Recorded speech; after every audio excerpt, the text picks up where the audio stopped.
6:30. And I'm calling to order our Elgin City Council meeting on March the 17th. And we will begin our roll call with Councilmember St. Pierre. St. Pierre here. Rodriguez here. Krim here. McShann here. Kazanowski here. Gibson here. Swain here. Love here. And Mayor Pro Tem Brazier is out ill. I'll make a motion to approve. I'll second it. It's been moved in second. And we'll begin with Deputy Mayor Pro Tem Love. Love, yes. St. Pierre, yes. Rodriguez, yes. Krim, yes. McShann, yes. Kazanowski, yes. Gibson, yes. Swain, yes. Councilmember Rodriguez for invocation. Yes, ma'am. As we come together to carry out the important work before us, let us do so with a spirit of service, compassion, kindness, and tolerance. Because we've been called to serve, let us be mindful of the diverse voices within the population we serve. Please grant us patience as we seek first to understand and second to collaborate toward the best options for the people of Elgin, especially when those options are not always desirable to everyone. Please continue to grant us wisdom and clarity toward a shared commitment to the well-being of our community. As always, because of you, we have courage in the face of our challenges. Please also grant us a willingness to learn from one another and all those we serve. In your name, amen. Amen. Rise for the Pledge of Allegiance.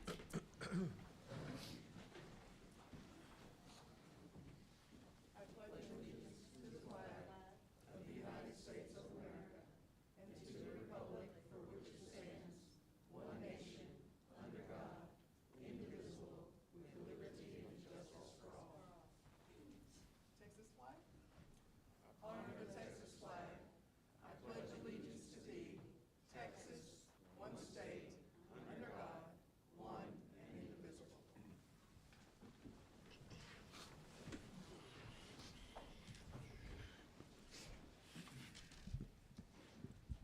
We have several public hearings. The first one is a public hearing on an ordinance amending the official zoning map of the city of Elgin, Texas, adopted in Chapter 46, Section 46-3, Revised Code of Ordinances, City of Elgin, Texas, 2013, and making the amendment a part of said zoning map, to wit, to rezone land from R1 Single Family Residential District to C2 General Commercial District, located on a parcel of land known by the Bastrop County Appraisal District as Parcel 41733, Elgin West Countryside Lot 11, acres 1.076, at 1512 North Avenue C, being described as Exhibit A, attached hereto, and providing for a savings clause and repealing conflicting ordinances and resolutions.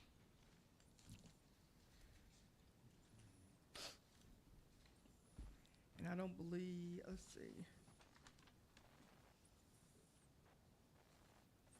Well, they want to speak on. Okay. We'll pick those up in public comment. No one signed up for the first one. We'll move on to the second one. Public hearing on an ordinance amending the official zoning map of the city of Elgin, Texas, adopted in Chapter 46, Section 46-3, Revised Code of Ordinance, City of Elgin, Texas, 2013, and making this amendment a part of said zoning map, to wit, to rezone from C1 Neighborhood Shopping District to C2 General Commercial District, 0.5880 acres of land on Travis County parcel 557535, Lot 1, Cannon Addition, and 2.0920 acres of land on Travis County parcel 557536, Lot 2, Cannon Addition, located at 13919 County Line Road, being described in Exhibit A, attached hereto, and providing for a savings clause and repealing conflicting ordinances.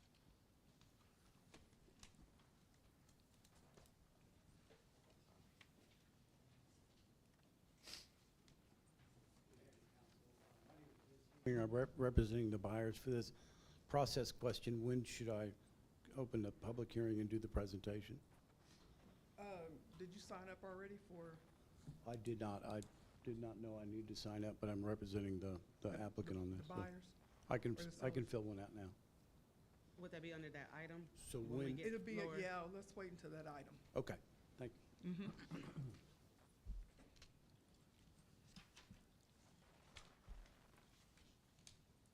Anyone else? No one signed up for that. We'll move on to the third one. You have 2 and 3 on the public comment, so you can, we haven't got to public comment yet. I haven't got you. I missed you. Okay, number 3, public hearing on a request by Vincent Gerard and Associates, agent for okay, I'm gonna mess that name up, Duca property owner, to grant a variance to the distance prohibition for the sale of alcohol per section 8-20, places where alcoholic beverages may not be sold. A1, allowing the sale of alcohol, beer, and wine from a proposed convenience market and fuel station at 13919 County Line Road.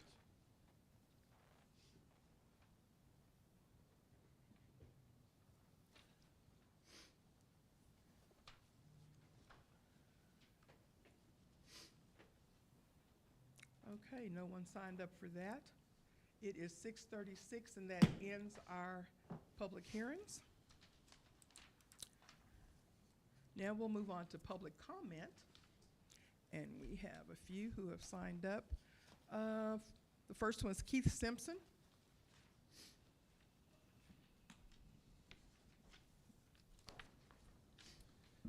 Mayor, Council Manager, Keith Simpson. I'm representing Emergency Service District Number 3. I just wanted to give you an update. I think at the very beginning when the ESD was initially formed, there was some concern that there wasn't, or the city of Elgin didn't know who their representation might be on the board of commissioners. And so I wanted to take a moment to introduce Jimmy Young. He is an Elgin resident. He is on the Board of Commissioners for ESD 3 now. We've got 2 of the 5 commissioners are Elginites now. We also have our office manager, lives in Elgin as well. So the city of Elgin is well represented for within ESD 3 right now. I wanted to give you an update. We participated in the Touch a Truck yesterday. We had one of our ambulances out here and one of our command vehicles. We did about a month ago. We've got our state provider license now. We had to get an ambulance to get the provider license.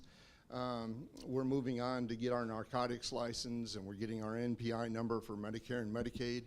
Everything is on track to go live October 1st. We've got 15 ambulances, brand new ambulances that will be coming in beginning in June. We've got an executive team hired on now. We're hiring a communications manager.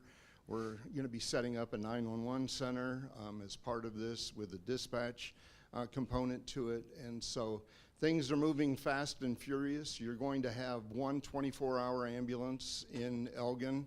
We're leasing a space behind the Double R Hat Company right now that's getting fitted. We will have a 24-hour ambulance there and a supervisor there. We will also, we're planning to have a 12-hour ambulance at the fire station over here with Bastrop Travis ESD 1.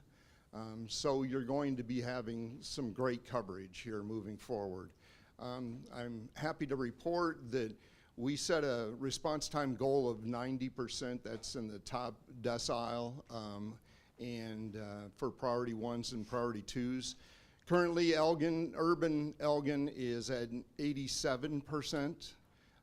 In the suburban area, you're at 100% compliance. That's at the 90th percentile. So we're proud to be able to serve the citizens of Elgin in that capacity, and we will continue to serve, having more resources available to us. We're going to even increase those numbers more. So again, Jimmy Young, fellow Elginite, part of the ESD 3 board. Thank you. Welcome aboard. Doreen Sims.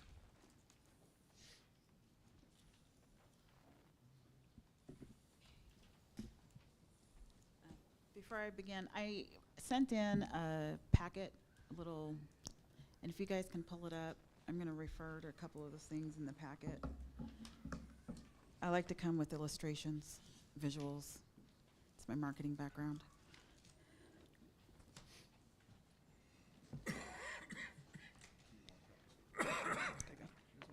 I'm also going blind. I'm over 55, so let's ignore me. Okay. Good evening, Mayor and City Council. Are you guys ready? Yeah? Okay. My name is Doreen Sims, and I'm a local resident with a background in economic development and workforce development in DC. I'm retired. I'm happily retired, I should say. But for several years there, I actually chaired the Economic Development Board, and I'm a huge champion of small businesses and family-owned businesses and believe in the growth.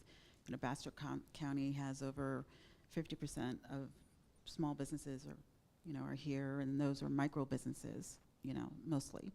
So when I'm hearing about us changing from a C1 to C2 in the lot that is directly across from my home, I see a different vision. And the vision that is there actually aligns with the aesthetic and the cultural aspect of the community. And what is there could be, it's already zoned for restaurants, small offices, and businesses. And I think that that's really good. We should actually use that space for that. However, having a gas station selling alcohol across the street of a high school, not really that great.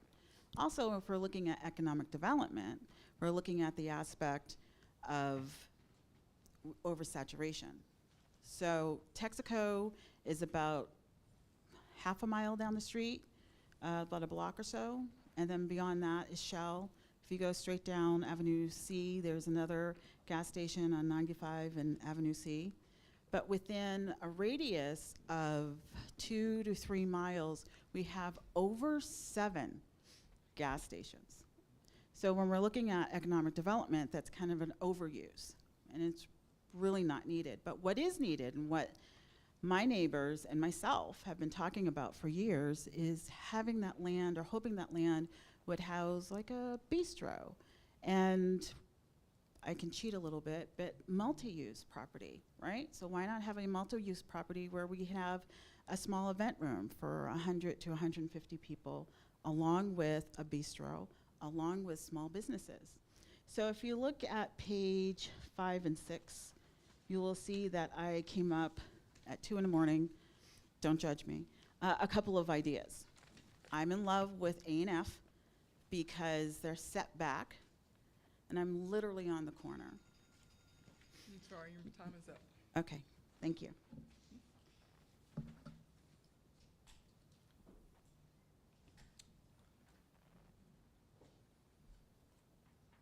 Caitlin Caracca? Did I say that right? I didn't, I'm sorry. Sorry if I butchered your name. No, no worries. It's Karaja. The Okay, C makes a J got it, sound. Karaja. Yep. So Okay. yeah, I'm Caitlin. I also live in that same neighborhood, right next to the proposed place, and so I just wanted to come here and make sure that we were all kind of on the same page, because the rumor is that the plan was going to be developed for a gas station, and I say rumor because no one in my neighborhood was informed that this was the plan or proposed plan. And I walk that street every day, so the people who live there and work there and walk there didn't know, and I think that's kind of a problem. But I'm glad I found out so I could be here today, because I did want to know if there was, an environmental study that's been done. As we've said, the neighborhood that shares that road does not want another convenience store gas station. If you've driven down this road that we're talking about, that she lovely put maps for you, you know that there is 3 school zones right there. There's a full church parking lot right across the street from where we're proposing this, 2 daycares, and 7+ neighborhoods, and 2 gas stations. Again, we already have enough gas stations. The existing infrastructure, aka people's homes and those community buildings, have something in common: time sensitivity. Drop-offs, pickups, scheduled events, the last minute gas station is already covered. We don't need another one of those. I also agree, this is private property, so they're gonna use it how they want, but let's use this space to address some other needs, some other barriers. There's people who are coming down that road, leaving their house, going into the city, Austin, 290. They're gonna stop for something. Maybe we make it something that's useful that we don't already have. The bistro, the cafe, a space where people can meet up before they leave for work, spend the money here instead of on the edge of Austin. Yeah, and that's all I wanted to say. So thank you. Thank you. Okay, that ends our public comment. Move on to announcements.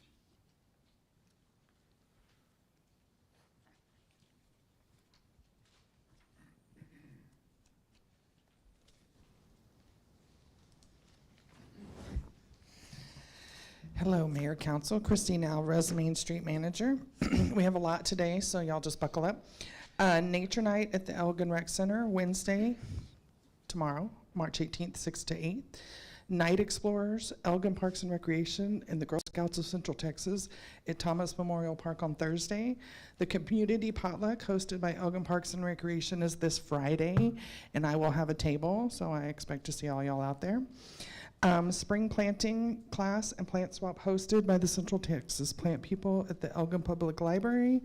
The Lexington of Texas with Fletcher Clark discusses the Battle of Gonzales at the Elgin Public Library on Saturday. Poses for Posture with Body and Shine, also here at the library. Music in the Parks coming up every Friday in April and May. We will have activities from 6 to 6:45 to 7 with the headliner starting at 7. Music Festival is April 9th through the 11th. We will have music all over town.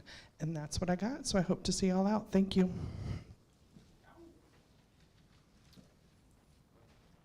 Okay.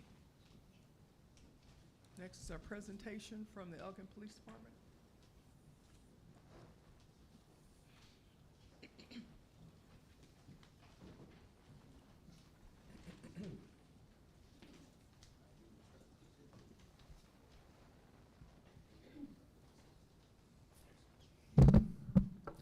Afternoon, Mayor, Council, Chris Noble, Chief of Police. And this is the time of year for the presentation of our annual racial profiling report. And according to state law, the Sandra Bland Act, that we are required to do a comparative analysis of compiled information regarding traffic stops for the previous year. And within that, there's an evaluation and comparison of motor vehicle stops within the applicable jurisdiction between persons recognized as racial or ethnic minorities and persons not recognized as racial or ethnic minorities. An examination of the disposition of motor vehicle stops conducted by agency personnel categorized according to the race or ethnicity of affected persons, including any searches resulting from stops within the applicable jurisdiction.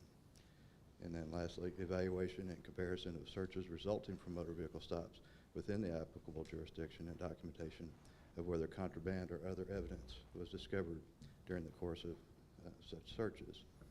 So with that being said, for the year, the Elgin Police Department had 8,955 traffic stops. And of that,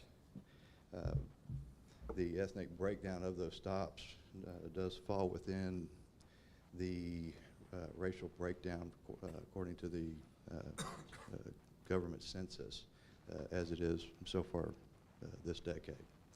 And if you can figure out how, I'll take whatever suggestion I get on how to read some of those demographics, whether or not whites or the majority of this community or Hispanic Latinos are the ethnic majority of this community. If you can figure that out, I'm all theirs. But with that being said, within the ethnic breakdown, whites were 58% of the traffic stops, Hispanic Latinos were 22.8%, with black or African American, 16.3%, which does fall into the exact percentages that are said to be by the census. So in the 8 years that I've been here and the 5 years that I've been the chief, that we've contracted with Del Carmen Consulting, who Alex Del Carmen is a recognized expert in the field of racial profiling analysis. And with that being said, we have done extremely well.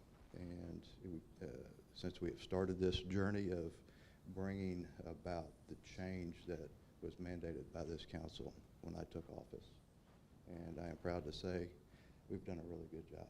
And this is math. The numbers prove it. And with that being said, we even go beyond what is required by law. That we also contract through Del Carmen Consulting, that we do implicit bias training of every officer every other year. And we are scheduled to do it this year. Further, the Elgin Police Department, we've trained all of our sworn officers through state racial profiling training, and all enforcement personnel, sworn officers and animal control officers, have received initial and annual training on bias-based policing and completed the annual anti-bias course, which is every 2 years. And also, every officer and employee has to complete ethics training. And again, we have had no complaints of racial profiling this year, and as we have done in the past. And with that, it is an excellent report. It speaks for itself. And entertain any questions. Well, it's pretty impressive that, like I said, you had almost 9,000 traffic stops. Yes. Yeah, and no complaints. No. That's pretty good. No racial profiling. Only thing I complaints. will suggest is that I don't understand why you stopped almost 2,000 more men than you did women. That's the part I don't understand. That's a whole I'm not different. going to touch that. But to your point, for clarification, it's we had no racial profiling complaints. Right. Yes, there were complaints of Right, the but no nature, racial, just yeah. unhappy. According to the study, yeah. Yes.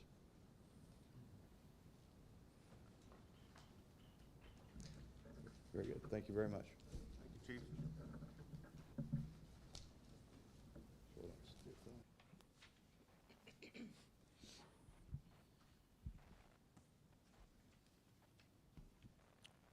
Next, we have a proclamation recognizing April as Sexual Awareness Month in the city of Elgin.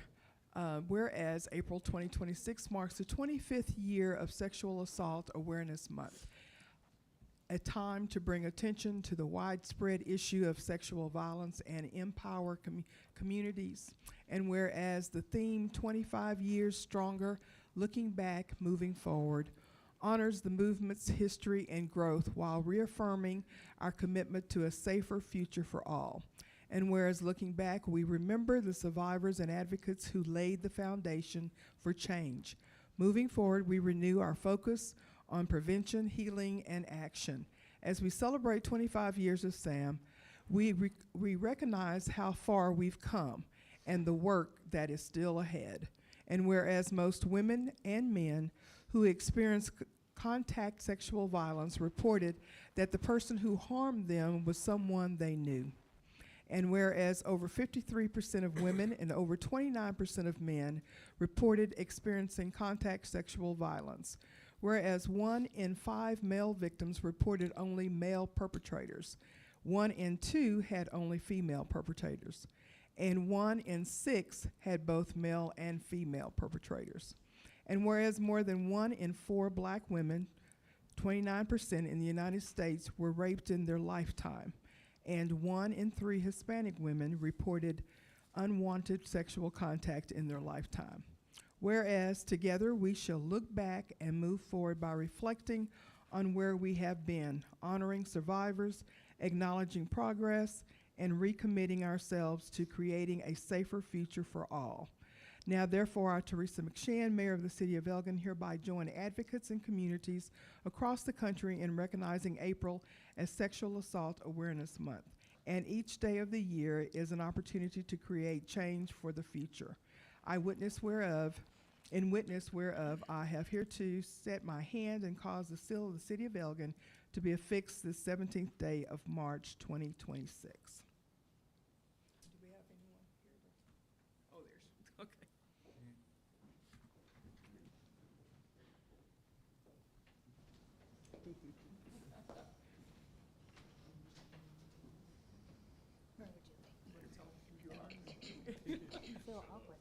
I was like, I feel awkward.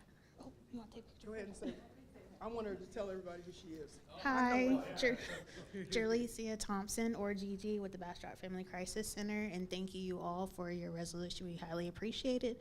We also ask that during SAM in April that you go till with us on the 7th. It is a nationally recognized holiday, and wear denim on the 29th, which is an international holiday.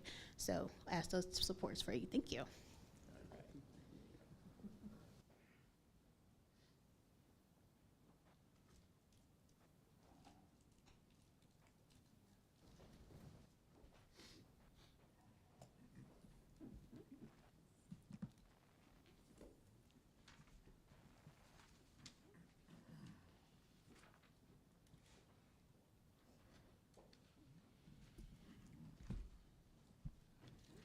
And we'll have our city manager's report. Thank you, Mayor.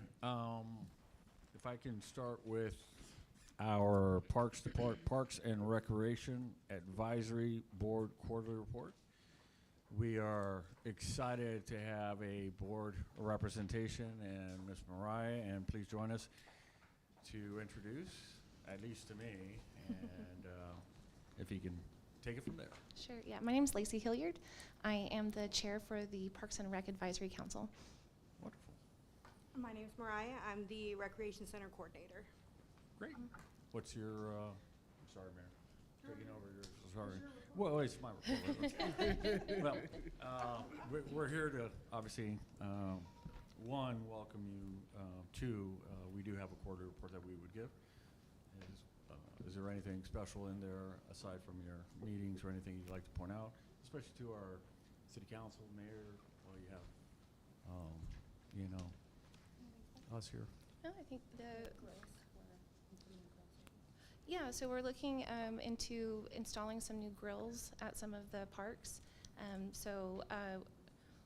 Just looking, I'll be reaching out to probably some members on this board to just some guidance on who would install the new grills and how that would get done. But that's something we've been working on, not so much the Parks Advisory Council, but Friends of Elgin Parks with the Elgin High School Welding Club. They actually made will be making the grills. Right. And if we can set them in parks so people can use, so we've been working on that. The Main Street coordinator had a lot of the events, and so we've got some volunteers working there, so I think just attending those events as a reminder. Great. Thank you so much. Thank you. Yeah. Appreciate it. Item number 2, Library Advisory Board quarterly report. This is gonna look like and feel like a lot like the one before. So, Ms. Heather, please join us. Hello, I am Heather, the Library Services Manager for the Elgin Public Library. And howdy, my name is Angelica Huerta, and I am the chair of the Library Advisory Board. I'm glad to be here. And if I can just maybe, going along what you asked for the parks, like y'all saw, there's several announcements of library events. We are constantly updating our policies, looking at how we can be best stewards for the community at the library, not only for children to adult programs, but also looking at updating our information and privacy policies, and always looking for surveys and strategic initiatives to work forward for the community. Outstanding. Thank you. Okay. All right. Okay. Appreciate that. Thank you. Thank you, Bill. All right. Next item. This is another exciting one. This may seem boring to y'all, but it's exciting to us. So the next item is to provide an update on the bond refinancing item that we'd like to bring up. So we've got this incredible team, aside from our staff, that we'd like to call upon and have join us. And I think, oh, yeah, buddy, come on down. You bet $1, so you won. You're on The Price is Right. And so introduce yourself, and I'm going to hand off to you, and please guide us in this path and what we're doing and how we're going to do it. Okay. Good evening, Mayor, Council. Oh.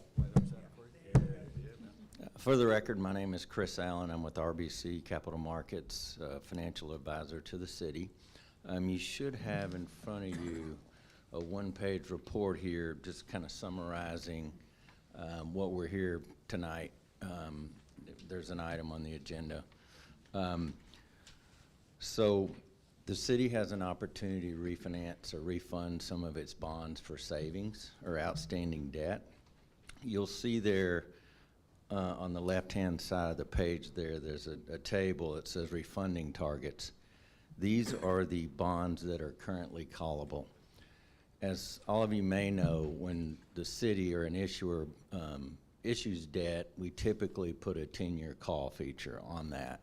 And so whenever the bonds come to their call date, if interest rates are lower, very similar to your mortgage of your home, you're able to refinance those and achieve savings.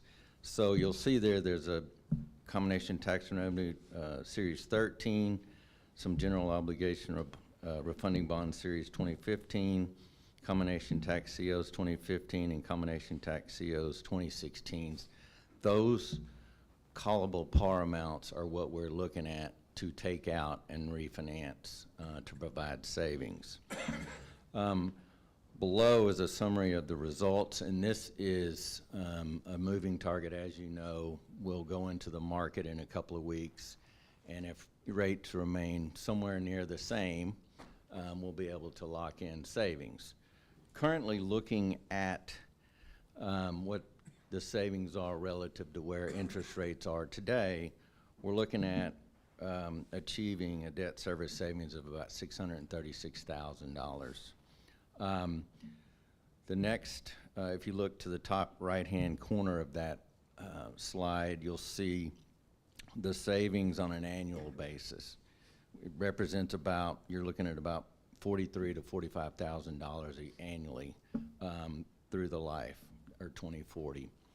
The last chart there is a sensitivity analysis to give you an idea of if rates move one way or the other. What that does to your savings, you'll see that the current savings is roughly about 4.39%.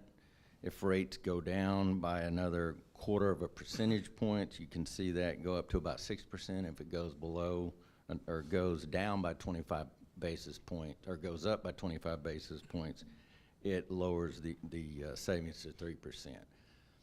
The market has been a little bit crabby with this Iran and geopolitical issues. We saw rates spike over the first week, but we've since seen rates like today and yesterday we saw rates come back down closer to where we were when we started this. So what we're looking to do is we will put the preliminary official statement, which is an offering document. We'll put that out on the street on Thursday, and then we will price the bonds on March the 26th, a week later, and then we'll come back and present this to you. But this is a very good opportunity to take advantage of. So if I can point out a couple things, I'm sorry, before we jump in with that, is to say even the scheduling of it has a couple pieces that fall in, at least under our purview.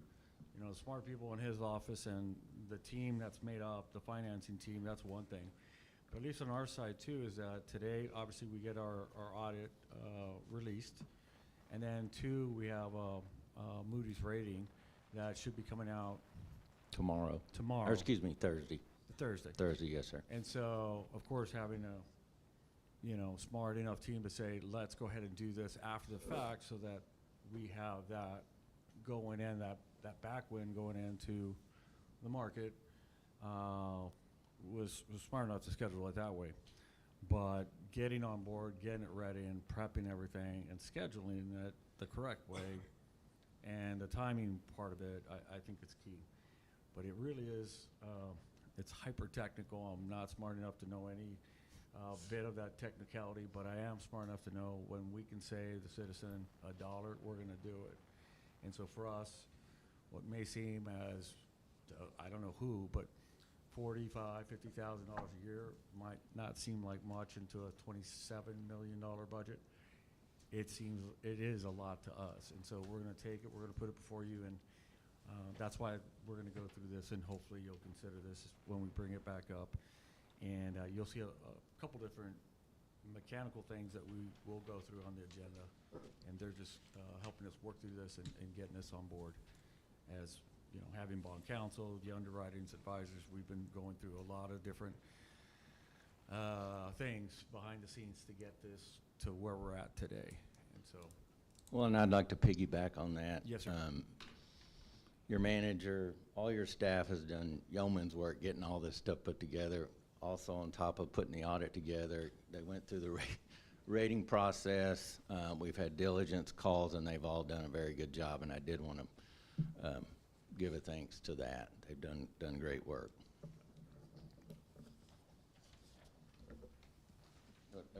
I guess, do you have any That's it. questions? Can I Okay. ask a question? Oh, sure. Can you, and this is more just education, so what are the maturity dates for the 4 COs? The 4 COs, the maturity dates are July 15th. January and July are, the 6-month payments. So they're callable. The July 15th date there that we have marked there, those are your call dates. So they're callable on a maturity date. And maybe I'm not saying it right. Maturity Okay. meaning how long is the loan for? How So many if you years? look on the cash flows to the right-hand top, there's a cash flow table there. Yep. It's through 2040. Right, okay, let me say it another way. So like, the first one was 2013. So we're paying on that 3 more years than a 2016. Is that what we're saying? Well, it just means that you issued the debt in 2013 for the first Right. issuance, and then for the 2016, you issued it in 2016. So what we're doing is we're looking at the callable bonds. So let's just, for instance, the 2013, the bonds probably go out to, because we typically issue 25-year bonds. And maybe that's my question, like 25-year. I was just trying to look at the math of like how long we're paying out and just wondering, is that normal? This is the first time we've done this since I've been on council, so. It's very normal. Typically, issuers issue, or cities, counties such as yourself, it's typical to issue 20 to 25-year debt. Some issue 30 and 40. It depends on the useful life of the asset that you're borrowing the money for. But yes, it's very typical, and we're not extending any maturities to refund this, so it's going to be exactly what you already Okay. have on the books. Okay. That may be where That- you're going. Maybe that was what I was trying to get, so I Right. appreciate. Yeah, your we're not extending it. patience. We're just basically lowering the interest rate and keeping it, the Okay. term the same. Thank Yes, you. ma'am. That's a good question. I have a question, actually. Yes, sir. The callable bonds, when we go through this process, is this a process that can be repeated next year or 5 years from now, or when? Well, the refunding bonds, they'll also have a 10-year par call. So we would have to wait 10 more years to refund these in the future. There was a time that you could advance refund, where you could refund them prior to the call date, but they changed the tax law, so now you can only refund bonds 90 days prior to the call date, which is what we're doing here.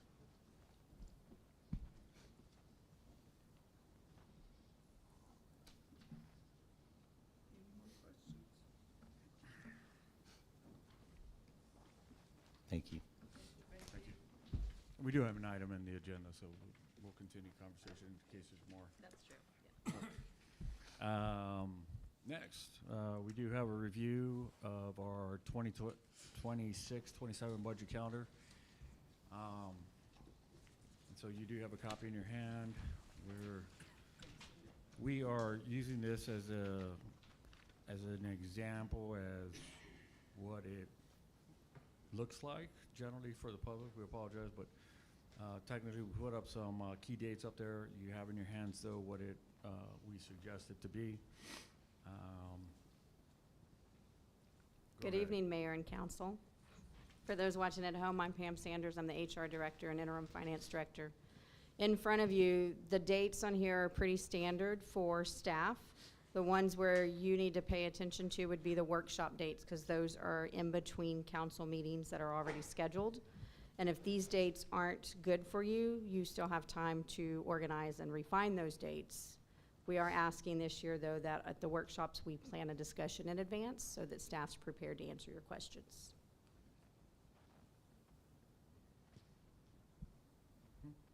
So because we're providing this today, we would love to kind of hash out all the calendars. We don't expect that to happen. I, in fact, don't.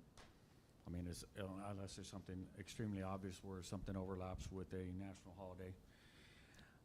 The expectation, though, is to come back to us, staff, and let us know individually how you're seeing this and if you've got any comments. But outside of that, we wanted you just to have this in hand by now, and so we can plan with as much time possible. But Mayor, really, again, if there was just something that is just totally out of the realm of possibility, we'll obviously make that change. But tonight, it wasn't necessary to hash out everybody's calendar and date. Unless y'all want to do that, because again, y'all are driving the ship. So. Those are all Tuesdays, too. They're all Tuesdays? They are, yes. That's just been the practice. But again, send me. We'll carry the conversation. If you got some other ideas and some suggestions, we can do that as well. Thank you. Thank you. All right, moving on to our consent agenda. The first one is the Elgin Wildcat Showcase Special Event Application Fee Waivers, Veterans Memorial Park Expansion Rental fee, Waiver for street closure Thursday, April 9th, 1 p.m. to 8 p.m. on Depot Street between North Avenue B and North Avenue C. Event time Thursday, April 9th, 5:30 to 7 p.m. The cost of this particular waiver is $12.75. And the next one is Elgin ISD Education Foundation Crawfish Festival Special Event Waiver, Elgin Memorial Park Pavilion Rental Waiver, Open Container Waiver, Sound Ordinance Waiver, Saturday, April the 11th, 7 a.m. to 8 p.m. And the cost of those waivers is $12.25. I can speak to both of these if there's any questions. We also have the foundation president, Mr. Noble Smith, here for questions if necessary.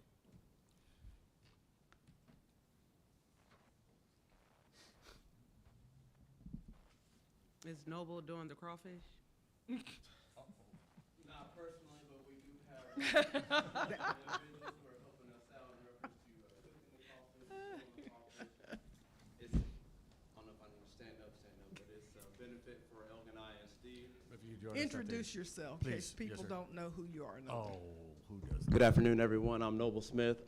At this moment, I am the president of the Elgin Education Foundation. We are doing a we're doing a Elgin Crawfish Festival to benefit the Elgin ISD students and teachers. We are asking for the fee waivers and ordinance waivers in order to save money for our fundraiser.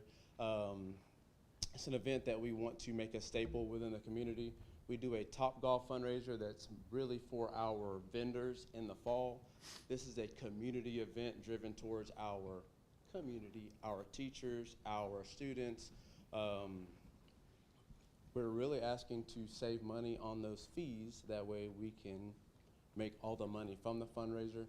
We are going to have live music. We're going to have a raffle. We're going to have an auction, plenty of things that are going on with the fundraiser. But we're asking for, $1,200 in fees to be waived. That way we can hopefully reach our goal of raising $20,000 for Elgin ISD, for teacher grants, student scholarships, teacher scholarships. We are not asking for anything crazy, right? We are basically needing the park For the day, I know we said 7 to 8. It's really going to be about 9 a.m. when we start setting up to about 5 p.m. when we should let me call it 6 p.m. when we should have everything shut down. It's an event that I hold dear to myself. My family's from Louisiana, so we love some crawfish. We're looking for a spring event that'll be a big fundraiser that will rival our fall fundraiser, which is the Topgolf fundraiser. And we are wanting to invite the city, partner with the city, to bring y'all out. If any officials, whether it's the mayor, any of our city council members want to speak on behalf of the city in reference to the event, we're looking to just have a grand old time at Elgin Memorial Park, the big park, on April 11th. That way we can raise as much money that we can for our school and for the foundation. A lot of foundations around us do all kinds of stuff where they're raising hundreds of thousands of dollars. And that's exactly what we're looking to do for Elgin ISD, is to raise that money. The foundation is the nonprofit arm of the district. So the district raises, we as taxpayers raise the money for the district for the basic necessities. But what we're looking to do is to raise that money that goes beyond those basic necessities. Again, teacher grants, scholarships. We've raised money for Lego robotics programs, for headphones, for different the testings that they have, that we have within the district. We've raised money for, I'm sorry, we didn't get the mariachi band this year, but the district has so many different initiatives from elementary school, middle school, and high school that we as a community and as taxpayers just don't have the money for. So this is what we are raising additional dollars for, is to raise money for those extra things. We have outdoor student learning centers. We have classroom libraries that we've raised money for. And we just want to be able to do all the things that they do west of 35 here in Elgin, so that our students and teachers in the community want to praise what we're doing here in Elgin ISD. We have this F rating within our district, when I promise you we're not an F-rated district. We are a B+ district from what I've seen, the teachers and what they give back, what our administrators give back, what our city gives back. And events like this help us create PR to put out there. So when, I'm trying to think of the website that the racist school work, it's one of the big websites that people look at. We have Fs, we have Ds. These are the type of events and the type of programs that we can put together to actually help raise our district's rating. So when people are moving here from all the stuff that y'all vote on for giving Brian Homes extra lots to sell homes on, when people are looking at homes in our district, they see, oh, this district's actually doing stuff back for the community. That's why we're putting on this program. It's a community event, so everyone can come out and see what we're doing here in Elgin and raise money for our students and for our teachers to actually put us on the map in a good way. We get all the negative press. This is positive press that we're trying to bring into the community. We're asking for the fee waiver, which is about $1,200. We're asking for the sound ordinance waiver and the alcohol waiver as well, open container waiver, to where people can BYOB to the event. But we would greatly appreciate the council support in reference to putting on our event and making it something that's going to be a event that will last throughout the years. I don't want this is the first annual. I want, when my children who are in pre-K that will graduate from Elgin in 12 years or plus, I want to be coming back here again asking for the same thing, or whoever's in the president role at that time, to say, hey, we're looking to do it 13 years, 14 years, and it's kind of an automatic thing. So I greatly appreciate y'all's consideration, and if y'all have any questions for me, please let me know. I think you've covered it all, Pastor, in about 3 minutes. Pass the collection plate. Thank you, Noble. Okay, consent agenda, do we have a motion? I'll make a motion. I'll second. Second. Okay, who said second? Tiffany made the She motion. made the motion. I You second, said- yeah. Okay. All right. We'll begin with Councilmember St. Pierre. St. Pierre, yes. Rodriguez, yes. Krim, yes. McShane, yes. Kaznowski, yes. Gibson, yes. Swain, yes. Love, yes. Motion carries. All right, new business, presentation and acceptance of the annual audit report for the period ending September 30th, 2025 by Brooks Watson and Company, PLC.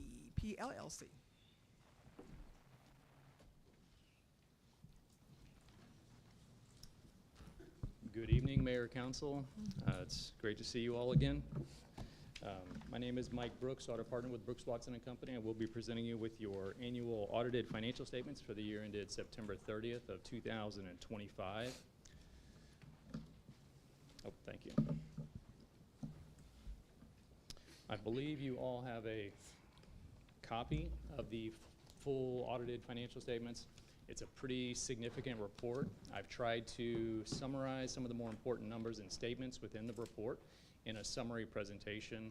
Hopefully it condenses it down for you, but I'm opening up to questions at the end.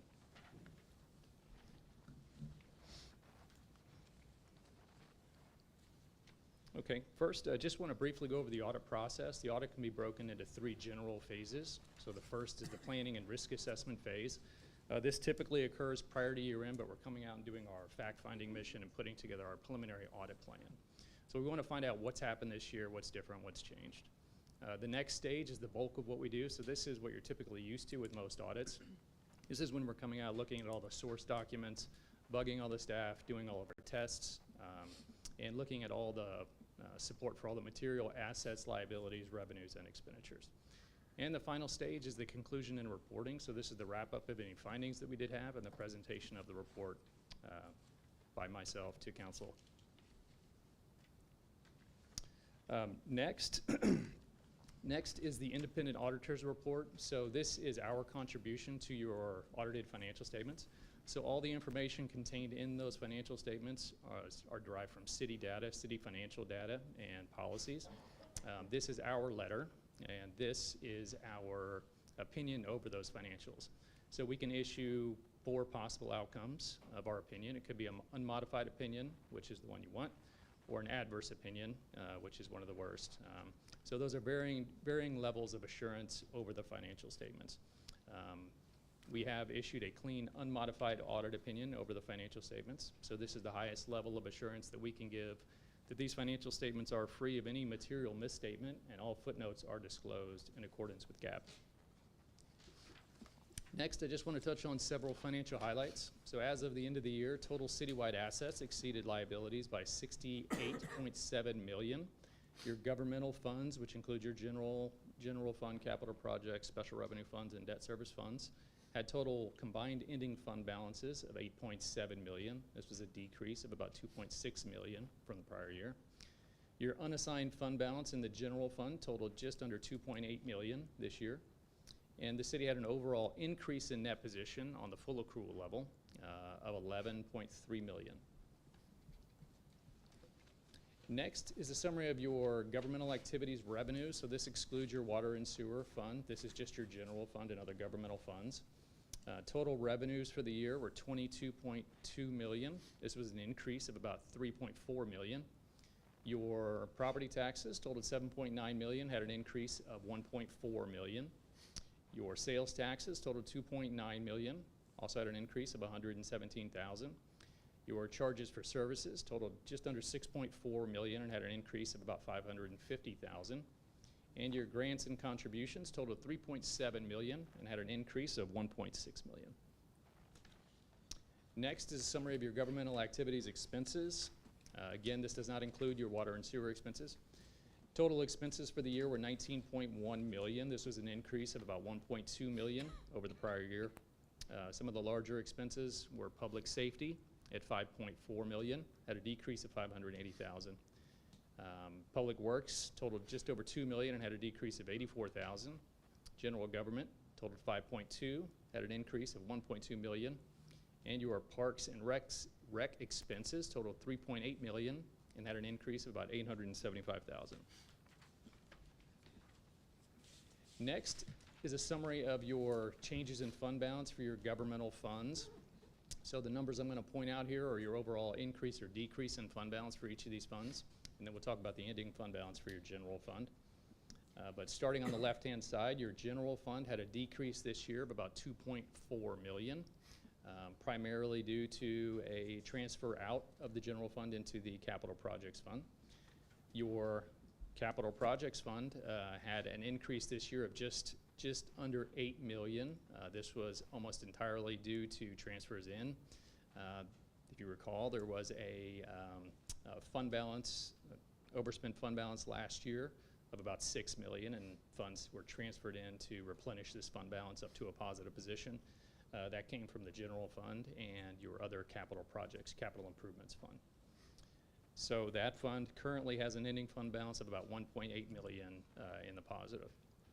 Your debt service fund had an increase this year of about 880,000, and your non-major governmental funds, which also included that capital improvements fund, had a decrease of 3.7 million. So there was an additional fund that had to transfer into your capital projects fund, which replenished it. All right, next is the ending fund balance for your general fund.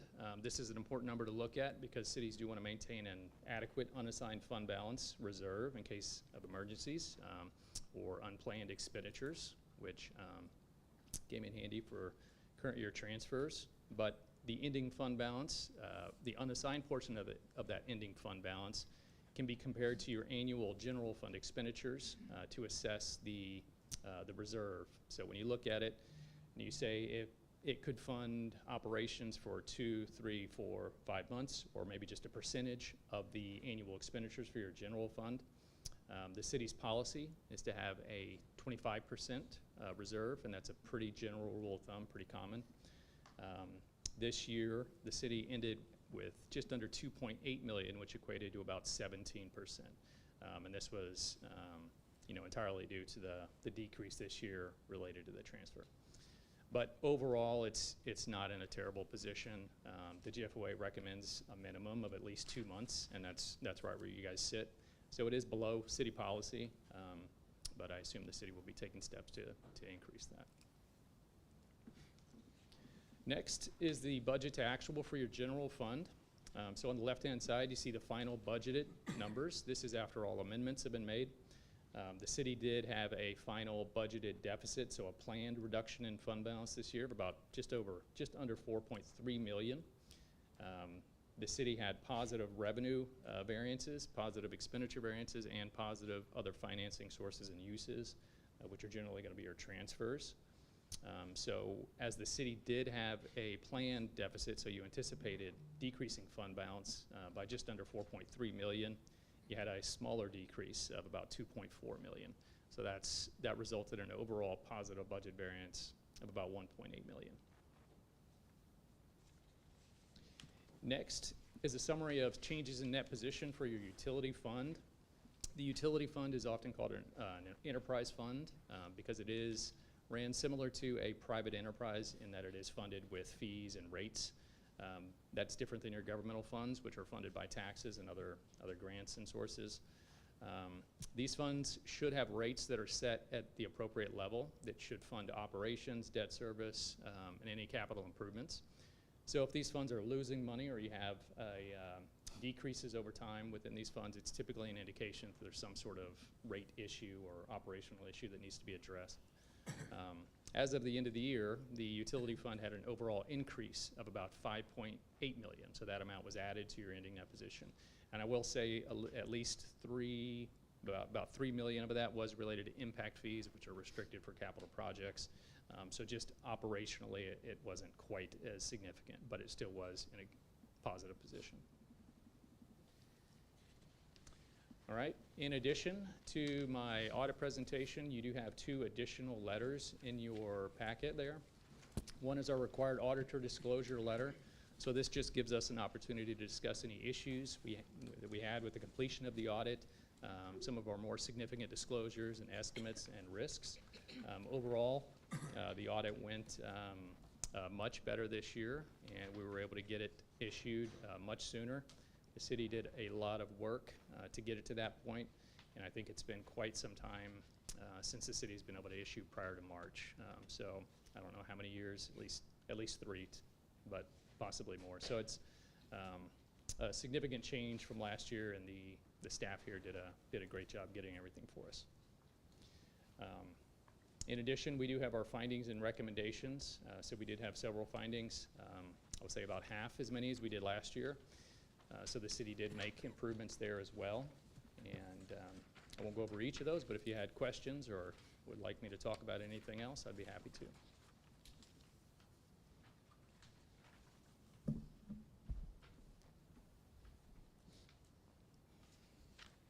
Could we go over the findings? Sure.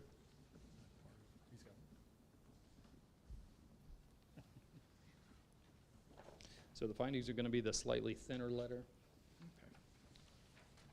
The first finding is related to the city's controls over the financial statements and financial statement disclosure. This is a required finding whenever we as auditors come in and prepare the audited financial statements. So we're putting this document together for the city. We are essentially serving as the city's internal control over financial reporting, so without us doing it, the city is not technically able to do this complete report. Certainly not uncommon. Most of our cities contract us or someone else to do that. It's not super common to have somebody on a staff, especially of a city this size, that has this ability. However, it is a reportable condition whenever we do that, so that's why it's included. The next finding is over pooled cash. So the city does utilize what's called a pooled cash fund, where you have one bank account that's shared by various funds. Now, this is a convenient way to maintain your cash. There's only one bank reconciliation. You don't have to monitor multiple banks. So it is, although it is convenient, it can cause issues if it's not monitored closely. So what can happen is a certain fund may, although the cash account itself has a positive balance, a particular fund may have a negative balance because they're pooling from the one single pool cash account. So what the city needs to do is monitor those pooled cash accounts with the individual funds, make sure funds are transferred in from the various investment accounts or other accounts to replenish any negative balances. Questions on that? Might have been a little confusing.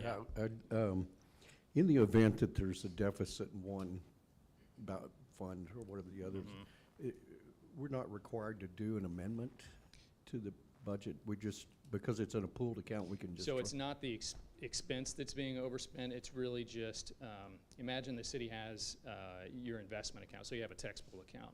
You have a pooled cash account.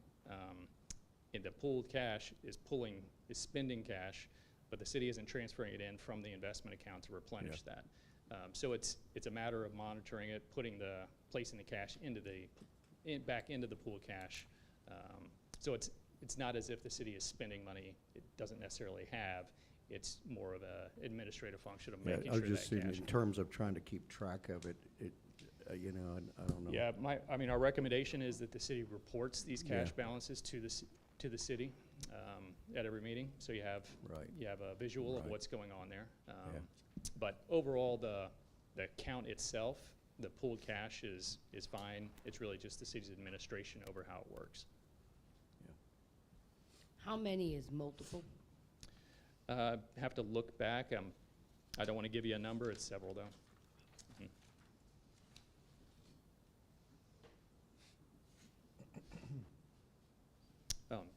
Sorry. The next comment is related to the city's compliance with the Public Funds Investment Act. So the city does have to adopt an investment policy in compliance with this act. Investment officers are required to attend compliant training, and the investment officers are also required to submit compliant investment reports to the city council on no less than a quarterly basis.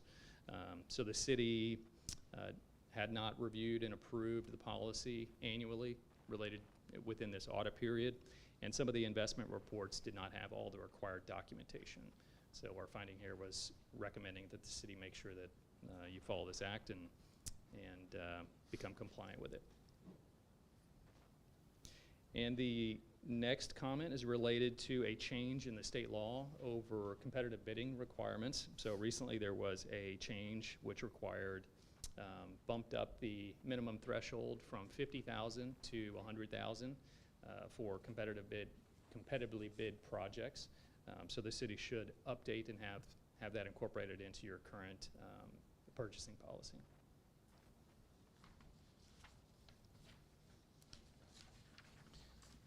So that concludes the findings and recommendations.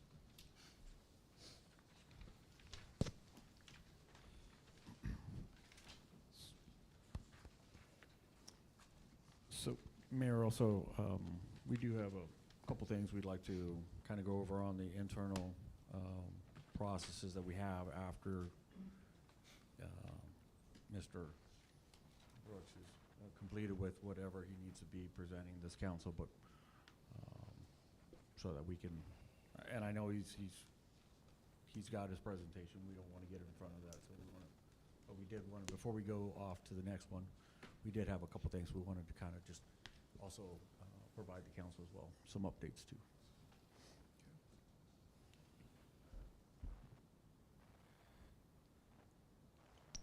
Whenever you're ready. Any more questions for him, Mr. Brooks? All right. All right. Well, thank you. I appreciate your time. Thanks for the work. Absolutely.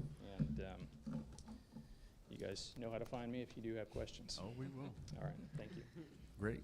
So can we have Ms. Anderson and Ms. Lloyd from Gradient? And this really is just to fill in some gaps and bring it up to this period as well. Because remember too, when we're talking about our audit as well, we're talking about the year ending up to September 30th, up to 2025. And so it almost seems like I even told him, I said, man, it's been a whole year. I stopped myself, it was 6 months ago. So putting that in context, right? But still some good stuff with all this and some good stuff that's actually happened.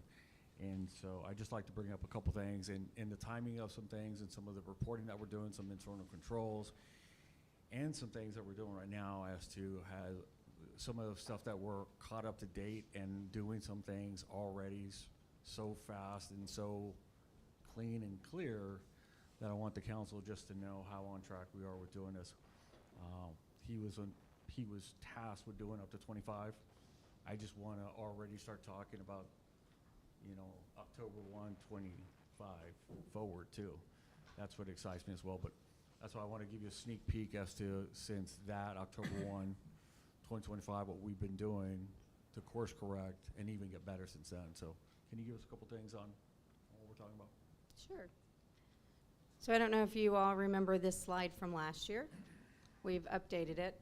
So for the fiscal year 2024, I want to remind everybody that that was presented to the City Council on October 21st of 2025. We had already completed a fiscal year that at that point we had no control over fixing because that fiscal year had closed. So moving forward, we were expecting and anticipating certain things to happen for fiscal year 25. The list that we anticipated was longer than the list of findings that we've got. So that tells you that we have improved. We had 8 findings in fiscal year 2024. We had 4 findings in fiscal year 2025. The last finding for purchasing, in my opinion, is not a finding. It's a recommendation to improve our policy. We are still compliant with the law. We are stricter than the law. So when I say that, I look at 3 findings for this year. They are the same findings that we've had in previous years. You'll notice that they're green and yellow and not red anymore on this slide. We will always have the internal control finding. It's not an internal control as far as procedures, it's an internal control because we do not prepare our annual audit report. We rely on our auditor to prepare the financial statements. So until we have staffing at adequate levels with competent staff, we do not have the means to do that internally. So until we get to that point, we will always have that finding. Pulled cash has improved tremendously. It was explained in a sense that I think might still be confusing to everybody. The problems that was, the question that came up was, we didn't transfer money from bank account to bank account. Our funds are still accurate. Our pulled cash is still accurate. But when you don't do a transfer from bank account to bank account, that messes up your cash accounts. because it is two different things. Fund accounting, cash transactions. The investment reports, we are aware in 2025 that we didn't bring those reports to council. Wasn't aware they needed to come to council. We did pass the investment policy report in December of 2025, which is actually fiscal year 2026. We started bringing you the investment reports in January 2026, like we discussed and agreed upon. These were our upcoming goals last year when we presented the audit. 3 of the 5 have already been completed. We are working on reconciling the pooled cash and reserves. It's been an ongoing process. And we anticipate by the end of this fiscal year, we will present you with some revised financial policies. So we are moving in the right direction. Can I say also, or can I ask, how quickly are we reconciling and how are we doing that? as Today is compared- March 17th. We are currently reconciling February's bank statement. So how was it, what months were we usually, in March, what were we usually doing? In my experience, what I have seen, that we were reconciling fiscal years the month before auditors came in. So when we also say that we are keeping track of all of our financial movements, we're strict about monitoring those financial moves. We cannot go a step further. This is the new floor, and we ratchet it up, that's a new floor, and ratchet it up, that's a new floor. And so we're not going back, and we're just getting better. So that's what we're trying to continue to say. And I think from even the numbers that are showing this, y'all took a great step, a difficult one, in course correcting on the $6 million that needed to be applied, and we did that, right? I didn't have fun doing that, I just got here. But we knew that's the adult decision to do, fund it the way it needs to be, and that's why we had to take it mid-year, fund it, course correct it, and it pops up here to say, hey guys, now you see, the accounts that are now all trending in black because you've course corrected, course corrected, course corrected. Are we where we need to be? No, I want to have 4, 5, 6 months in reserve. We're going to be there. We got to fix the foundation first, and then we're going to be there as we continue to grow forward. But we got to fix the foundation first. I'm sorry, y'all did the heavy lifting. There's a little bit more heavy lifting to go, but we are on a glide path that is positive. And so I'm proud of the team that we've got. I'm proud of the team that we've put together. Gradient's done awesome work. And, our audit team, again, everybody's clicking. We're doing what I think needs to be done.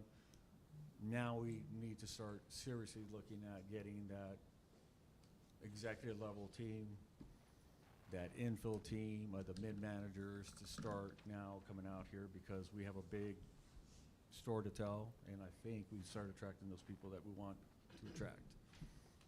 Even with an investigation or not, the numbers show what we've got. And that's what gets me excited as well.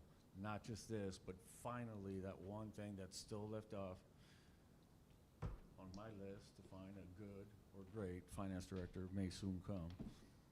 And we can only do it with this kind of stuff. So that's what, I'm sorry taking the time, but that's what really is important because first it's your people, then it's your cash. And you better be good at both. So we're getting there. So, I think this is also showing that the city has taken a step forward from what we received last year. The paper's not as thick. And Pam, I have to agree with you on the comment about the purchasing. I mean, we have to deal with the same thing with my employer, and it's funny that that's considered a finding when you're just being stricter, you're being more aware of what's going on. thank you. Thank you, Mayor. Thank you. Thank you, Pam.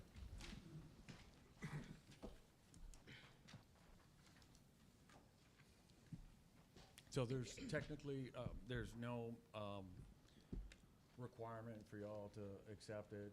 To be honest, there is just a presentation that it is delivered to you by virtue of you getting it delivered to you. That is checked off the box. So even if you'd like to disapprove of it, don't like it, don't like the color of it, it is still a function of what we've done, so. But I think, again, if there's some conversation we need to have, especially during budget, I think that's a healthy approach to where we can drill down into some of this to get even better, so. Thank you, Mayor. All right. The second one is consideration and possible action with respect to the issuance of refunding bonds up to $12,670,000 to achieve a debt service savings, including appointing a pricing officer, delegating bond pricing authority to the pricing officer within established pricing parameters, and considering approval of an ordinance authorizing the issuance of City of Elgin, Texas, general obligation refunding bonds, Series 2 2026, levying an ad valorem tax in support of the bonds, approving a paying agent registrar agreement, a purchase agreement, and an escrow agreement establishing procedures for selling and delivering the bonds, and authorizing other matters. Us lawyers always using the the longest words we could find. Good evening, Mayor, council members. My name is Angela Avila. I work with McCall, Parkers & Horn, the law firm that represents the city as bond counsel. It's a pleasure to see you all. So this item essentially addresses the presentation your financial advisor, Chris Allen, talked about earlier with regards to the bond refinancing. And the ordinance itself it formally issues the city's general obligation refunding bond series 2026. It outlines the purpose, which is of course to refinance certain of the city's outstanding debt to achieve savings. It also allows, it appoints a pricing officer, delegates authority to specifically your city manager, Mr. Eads, or Ms. Sanders, to execute a pricing certificate on the pricing date, which as of now is March 26th, but if the market isn't doing so great that day, then your pricing officer can choose to execute that certificate on another date and essentially close the transaction and actually issue the debt. So again, if you decide to move forward today, you are not issuing debt today, you're just allowing your pricing officer to do so whenever it's most convenient for the city to achieve savings. The ordinance also outlines parameters your pricing officer has to stay within. So in other words, you cannot execute the pricing certificate unless certain savings are being achieved. You're not exceeding a principal amount, which is that $12,670,000 amount, and so forth. So again, you're just delegating authority to your pricing officer to take the steps necessary on a given day. And that's all I've got for you, unless you have other questions for me. Refresh my memory, what was the ceiling for the savings? We said a percentage, didn't we? Yes, it's 2.0. 2.0, okay. I think she promised like 6 or something. I cannot do that. That's what I heard. That's what I heard. 6%, I got a bad ear, but maybe. And our pricing officer is gonna. Yeah, that's what I was gonna ask. Who is the? Right, so. Go ahead, ma'am. Yeah, it's either your city manager or your finance director, so Mr. Eads or Ms. Sanders can execute that certificate. And by virtue, I'll also point out that we're both public funds investment officers for the city. So we are actually, by virtue of resolution passed and from our training and the requirements as well, that's why we come up also on the radar. And so you're working with her to know exactly when to hit the button? So she's the boss on this. Okay. Yes. We're smart enough to know she's the Because I boss. want to know how you gonna know it's time Oh, to no, hit the button. I don't know. Yes, your financial advisor put together a timeline for all there you parties involved. And Okay. yeah, Mr. Allen, so There you go, Mr. pricing is tentatively set for March 26th, which is not this Thursday, but next. So they will be, buckled in their seats, and should numbers come in, Mr. Allen and his team will be looking at the market and confirm, today we should price, or say let's delay, and we're all in constant communication, so we'll know to proceed.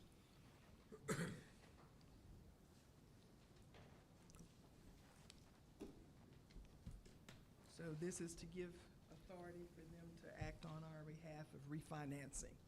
I'll make a motion to approve the. I'll second. Okay. And we'll begin with Councilmember Rodriguez. Rodriguez, yes. Krim, yes. McShane, yes. Kaznowski, yes. Gibson, yes. Swain, yes. Love, yes. St. Pierre, yes. Motion carries. Thank you all. Have a Thank great you. evening.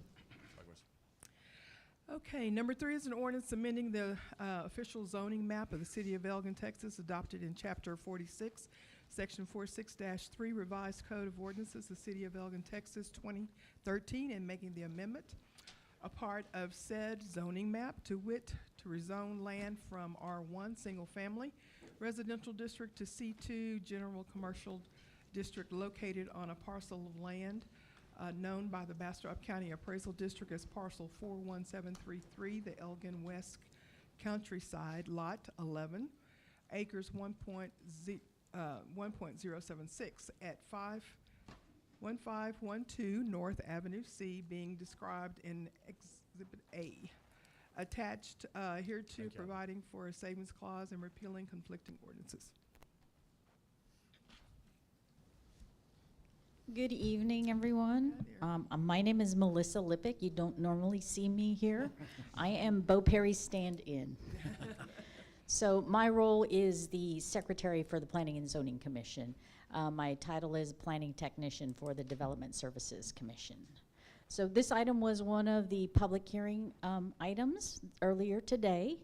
And the current zoning of the property is residential. It is under a specific use permit for a child care facility. It's the former Mabry's Munchkins. So a new owner has purchased the property and is operating another child care facility. They would like to expand. By expanding, they're going to be adding a larger building, and the R, or residential zoning regulations, don't allow for that expansion. So that is the reason they are requesting the zoning change to commercial. And I'm here to answer any questions. This went through planning and zoning? Yes, the Planning and Zoning Commission met on this item in their February meeting, and they have recommended the change. So they want to expand, I know the house, I know what we're talking about. So they want to add an additional house, or they just want to make it larger? Or A separate building they want to add. And this building would be used as a indoor recreation center for the children. Because it gets so hot here, they want to have indoor play space instead of, setting the kids out at 100-degree weather. Right. It's been a daycare for like 30 forever. years. Yeah. And they keep coming back. 30, and we 40 do years, special yeah. use, and they come back and we do special use. I make a motion that we approve the ordinance, the zoning change for that particular I'll property. second. It's been moved and second. We'll begin with Councilmember Krim. Krim, yes. McShane, yes. Kaznowski, yes. Gibson, yes. Swain, yes. Love, yes. St. Pierre, no. Rodriguez, yes. All right, motion carries. All right, an ordinance, number 4 is an ordinance amending the official zoning map of the city of Elgin, Texas, adopted in Chapter 46, Section 46-3, Revised Code of Ordinances, City of Elgin, Texas, 2013, and making this amendment a part of said zoning map, to wit, to rezone from C1 Neighborhood Shopping District to C2 General Commercial District, 0.5880 acres of land on Travis County parcel 557535, Lot 1, Cannon Edition, and 2.0920 acres of land on Travis County parcel 557536, Lot 2, Cannon Edition, located at 13919 County Line Road, being described in Exhibit A, attached hereto, and providing for a savings clause and repealing conflicting ordinances.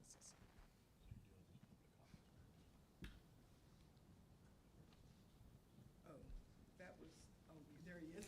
Yes, we do have the applicant here for, with a presentation. Same thing, we did have a public hearing earlier today.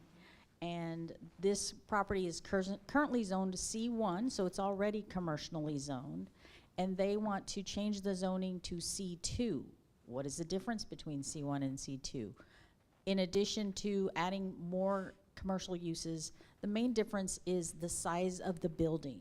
C1 limits the building size to 5,000 square feet, and they want to, they propose building an 8,000 square foot facility that would be a gasoline, convenience store with fuel sales as well as food. So that's the main difference between C1, which it's already zoned, and C2. It's be able to have a larger building and more businesses there.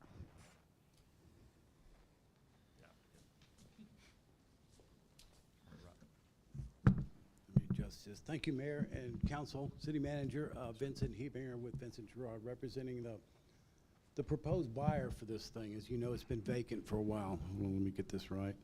Can we start? Okay. Ooh, this may be the old one.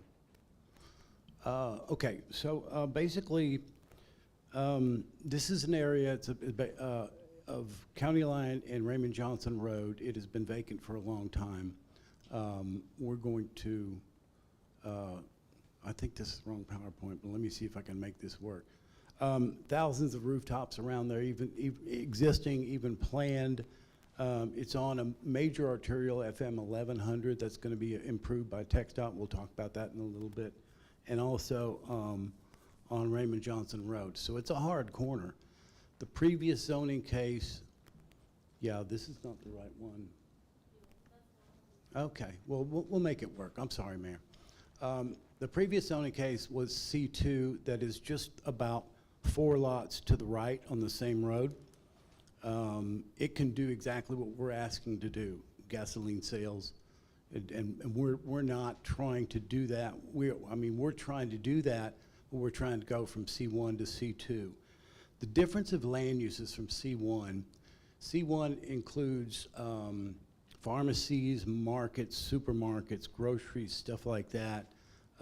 Those are all high traffic, high intensity, like this young lady was talking about. We don't want to do that. We want to do a nice neighborhood market. We have one in my neighborhood I go to all the time. HEB is 3.5 miles down, got across 290 from here.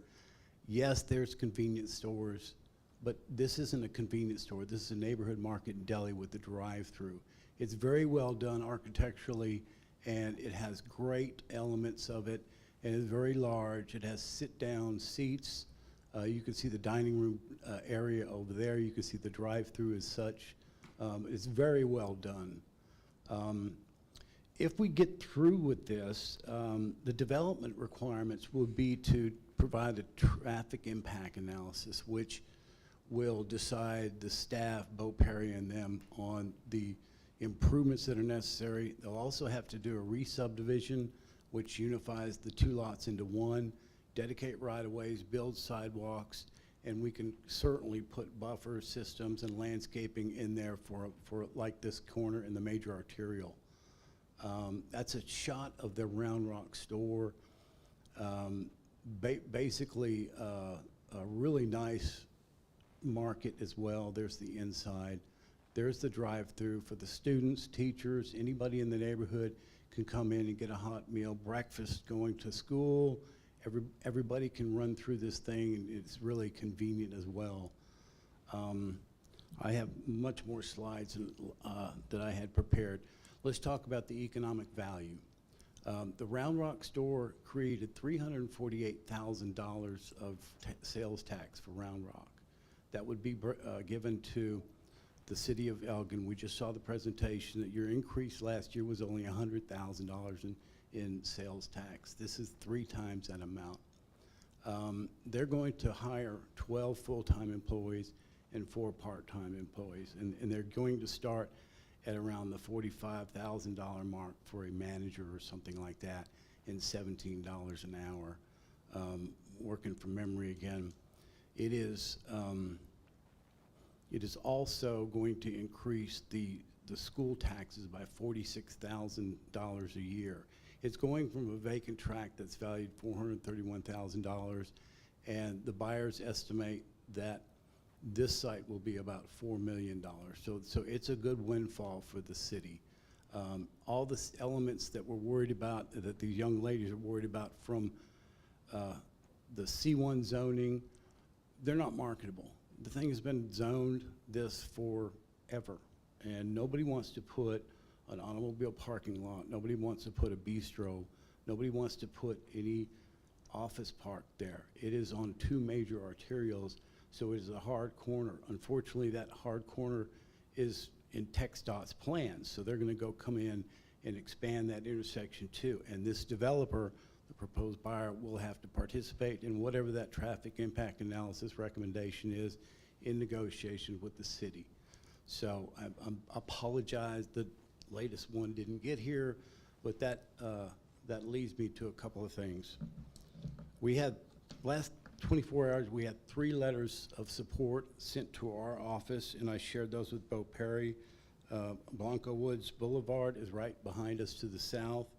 A lady named Marisol Pauline, another lady named Marie Cruz Guerrera, and a gentleman named Ian Pauline. So they support this thing. There was a young man at the Planning and Zoning Commission that was in support. I asked him to please show up here tonight. He was nervous about speaking in a public forum, but I don't see him here. He was also in the neighborhood as well. So this basically is just the same thing you approved in a residential neighborhood, but on the hard corner for the benefit of these neighbors, convenience, and market. So I'll be happy to answer any questions you have.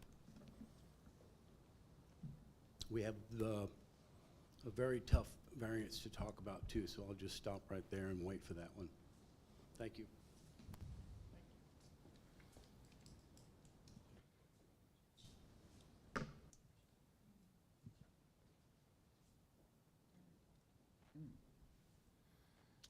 What, can I, Melissa, what did,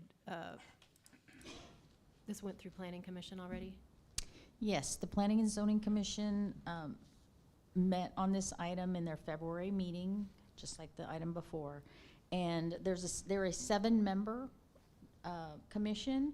Their vote was to deny the change or recommend denial of the change, and the vote was split. It was a 4 people voted against it and 3 people voted for it, or voted no on the motion. So it was a split vote, but they did ultimately vote to recommend denial. Thank you.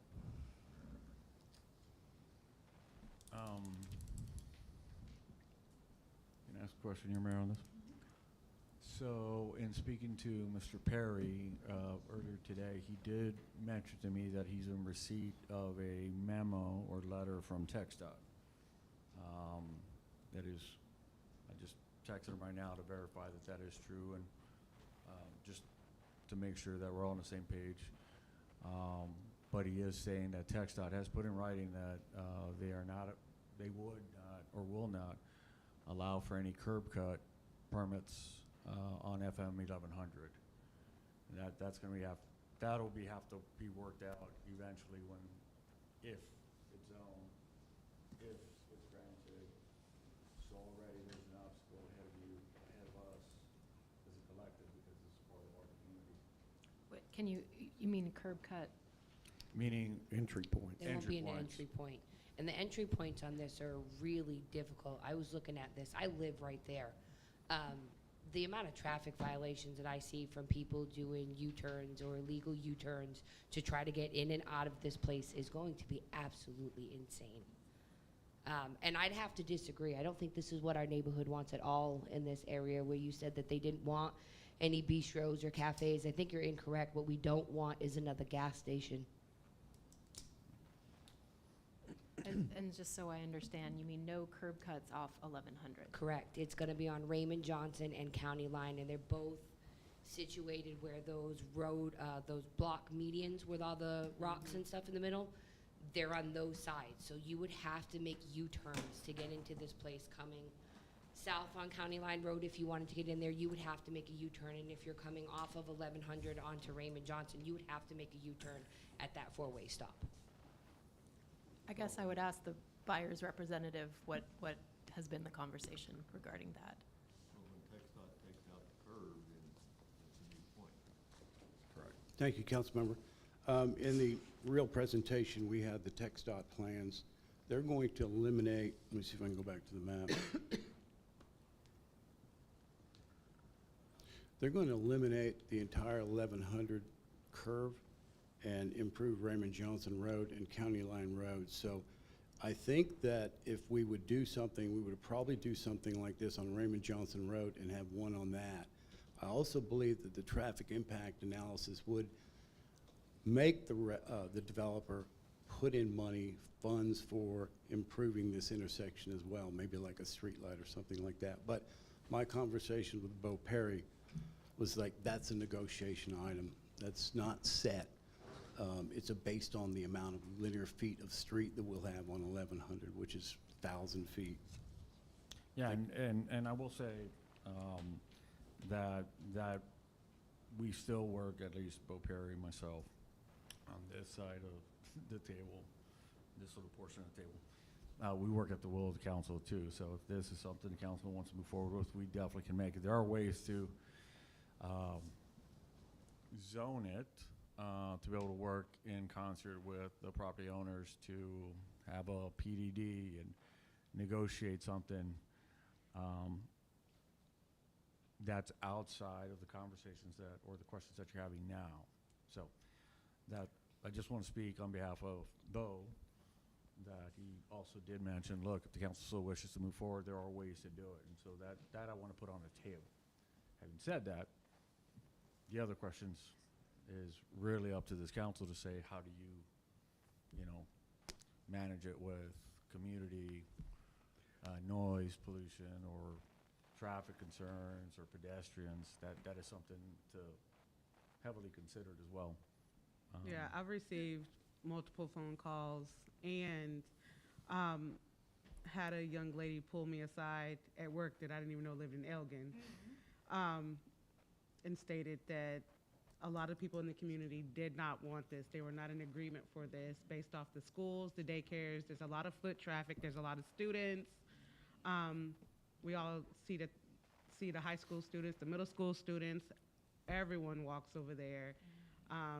This just does not seem a good fit for the community in that area. I agree with you. I sit at Shenandoah every day waiting for my grandson to walk from the high school, and I see all of this. And I'm not talking about our students, but they don't drive just the best way possible. And or walk. Or the parents. Or, well, it could, yeah. But I mean, they're racing. Some of them are racing. They'll come through Shenandoah parking lot, and I want to stand out there so bad and go, stop it, But this is just too much. There's too much going on in that little corner, and that corner has never been a good place. It's been there for many years, and it's never been a good place.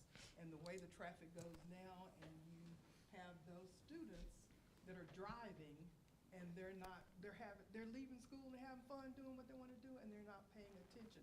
You add a store of any kind, whether it's bistro, cafe, drive-through, whatever, that's just not the good place for that. And I'm not blaming our students. I mean, kids are kids. I was a kid once myself. But that's just not a good place for traffic. We have enough problems, like you say, there's enough problems there already without adding to it. And this would be adding to it. I don't think anybody's going to get up and move and sell their house because they don't have a bistro or they don't have God, we don't need another service station, filling station, gas station. You're right. We don't need that there. There's just too much congestion already. I also think the Texaco there serves very well, and that Texaco has been here long before I've been here, and I'm sure some of those others, and I would be disheartened to take business from them when they've been in Elgin for so long. To put competition 100 yards away from their front door just doesn't seem right. And even adding that extra, it's almost said mobile homes, apartments across, that's going to be even added. We haven't even figured that part in. It's too congested already, and we don't need to add anything else. Well, I mean, I guess I'm going to play devil's advocate. So do we just say that nobody can ever build anything on that parcel? Because I grew up at a high school, and People's Pharmacy was right across from my high school. And guess where everybody spent their money? At the People's Pharmacy and their deli. Well, it's already C1. Yeah, so I know, not but like nothing could be there. I know, but the way you're talking, like we can't add anything there, and I'm thinking, again, people are looking at data, they're looking at rooftops, they're looking at those apartments, they're looking at students, what do they buy? And the data says this is what they buy, and that's why they want to put that there. And so I'm just trying to make that objective, that, back to your comment, Robert, about a PDD, PDD, that if it sounds like the neighborhood, what I heard from the neighborhood is that they want an amenity. They don't necessarily want this amenity, but they would like an amenity. So maybe I would like to steer us towards, well, if there's an amenity that we want, then why don't we sit down, if the developers are agreeable, to say, is there something where we can both get to yes, rather than saying, no, this is never going to be developed? Is there something that the community would like? Because me personally, I would love to be able to walk out my door a couple blocks and go grab a bite or something like that. Do I want a gas station?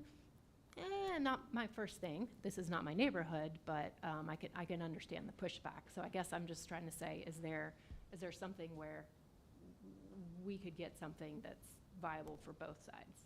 And the people that I spoke with did agree that, yes, they are okay with something there. It's the gas station aspect of it. I think that's the part of it as well. That's the problem. And I guess the next item that we'll get to is the problem.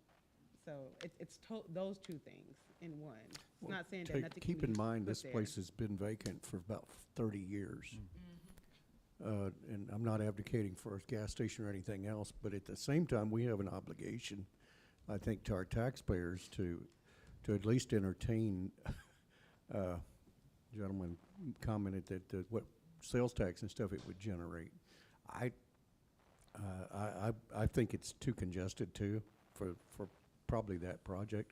My thing is also, if TxDOT says they're not going to allow any cut-ins, then why are we even having this discussion?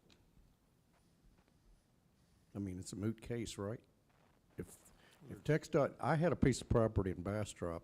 I was a realtor, and I tried to sell it, and it's right next to the movie theater.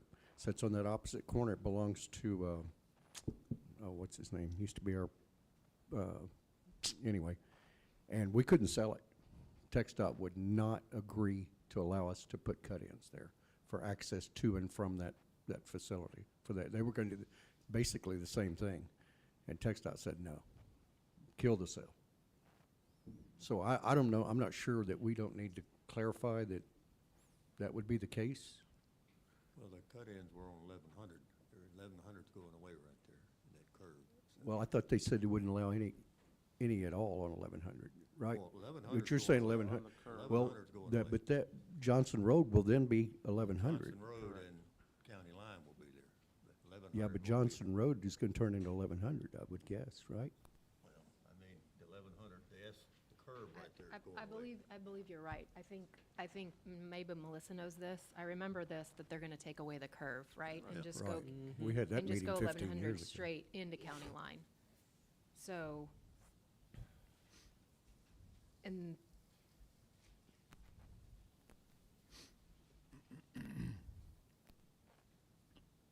so I guess I don't quite understand how maybe I'm not understanding the map.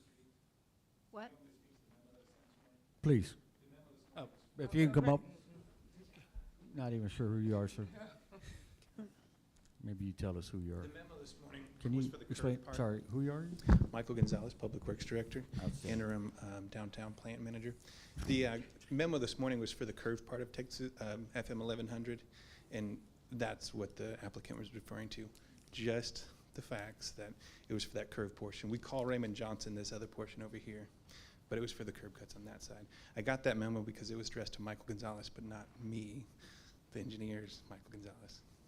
Just wanted to provide you that information. So in lieu of all that, are we suggesting that they wouldn't or would provide cut-ins? Well, I'm sorry, Melissa, can you detail us the way TxDOT is seeing the project layout as it will be built out, where they're getting rid of the curb and how we're seeing this come out officially? Yes, I'm sorry I don't have a map, No, but no, use what we've got up there if you want. yes, I don't know how to use this pointer. So yeah, this is the portion that 1100, that TxDOT will be eliminating. So this portion that comes over here will go away. I don't know that they will completely eliminate that road because the apartment complex that is being built here may still exit out onto that, but it's just gonna be kind of a small feeder road. But that will be, major traffic won't go through there anymore. They're going to go straight down here and T into County Line Road and then have to come this way and then there's another T where 1100 will continue down. That's the way I remember Bo Yeah. explaining it. Yeah, so I assume the access points or the curb cuts are gonna come off County Line and Raymond Johnson. Yes.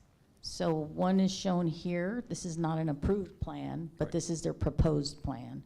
So this is the one that is proposed on County Line Road, and the First Baptist Church is down here. Sorry, Michael.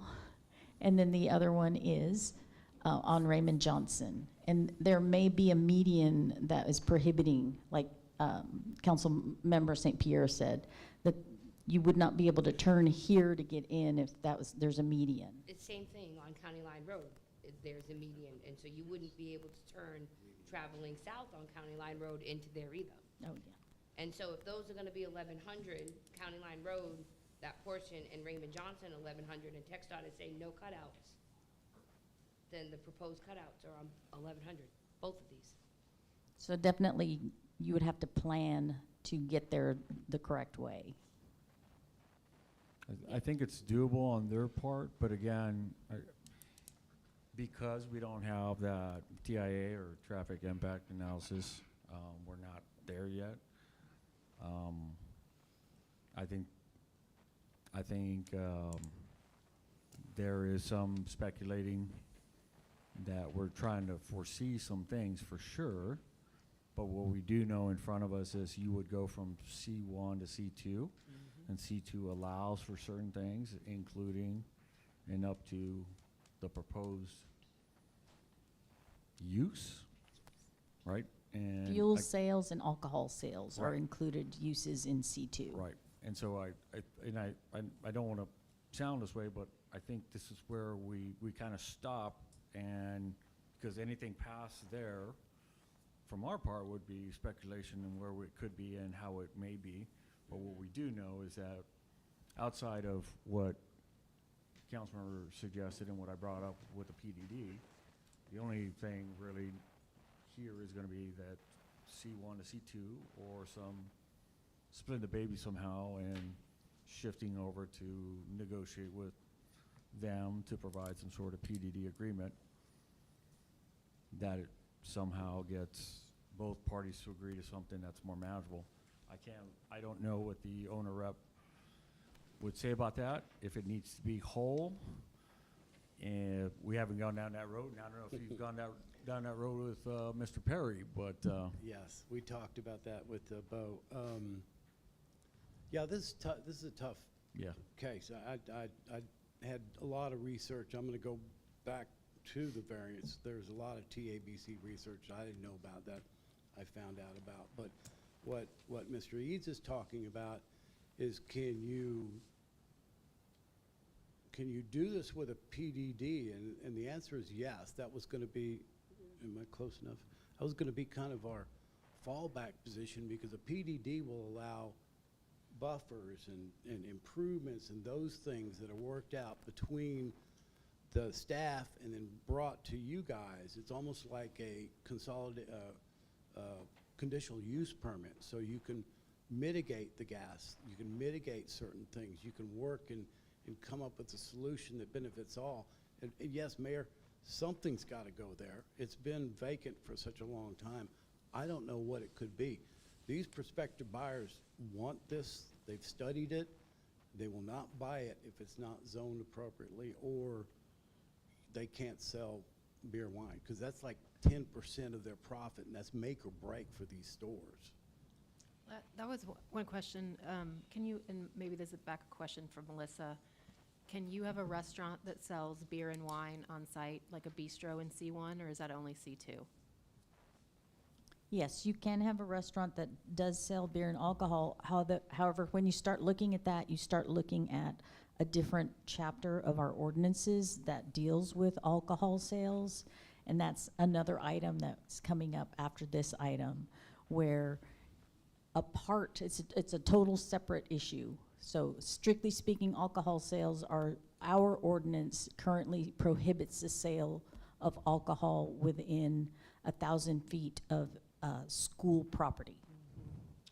And so this property is right across the street from the school. It also limits sales of alcohol within 1,000 feet of churches, and there's different methods to measure the distances. For schools, it's property line to property line. For churches, it's front door to front door. So First Baptist Church is right across the street from this property, but the way you measure the distance for the church, it's outside of that 1,000 feet. But definitely the school would be an issue. I'm confused, though. Why are we having this discussion if that's the case? Well, I was going to suggest, Mayor, if I can suggest, and I think we're going to be ending at the same point. Can we maybe take the next item first and then take this one? Sure. Right, because maybe one will dictate the other. I don't know that to be true, but I think, were you going there? I thought it was 300 feet. Well, but it's a question about Yeah. the next item with the alcohol, right? Right. So why not maybe take Yeah, that I one, mean, because that'll dictate. that'll dictate what we do. Right. Mayor, you want to do it? Okay, let's go to number 5 and talk about the alcohol sale that's in there. Sorry, Mayor. So it's consideration of a request by Vincent Gerard and Associates Agent Duca, property owner, to grant a variance to the distance prohibition for the sale of alcohol per section 8-20. Places where alcoholic beverages may not be sold. A1, allowing the sale of alcohol, beer and wine from a proposed convenience market and fuel station at 13919 County Line Road.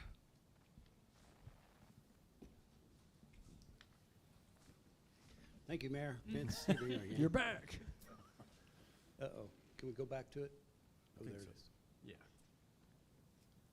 I think, Councilmember Joy, you were talking about the percentage of, I mean, a restaurant, there's some kind of deal where 51% of their food sales, they can serve alcohol. They just have to turn it into the city to check every year. I think that's something that maybe is at a sit-down on premises. This is just takeout off premises. So anyway, here's my TABC research.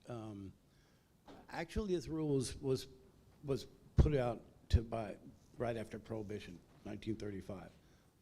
They wanted to, I guess, appease some people, some church members, stuff like that.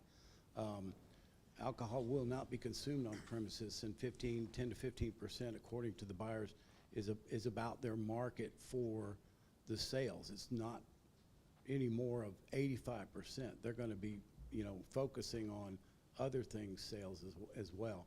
The distance from the school front door is 540 feet. I think the distance from the church front door is a little bit further, like 580 feet.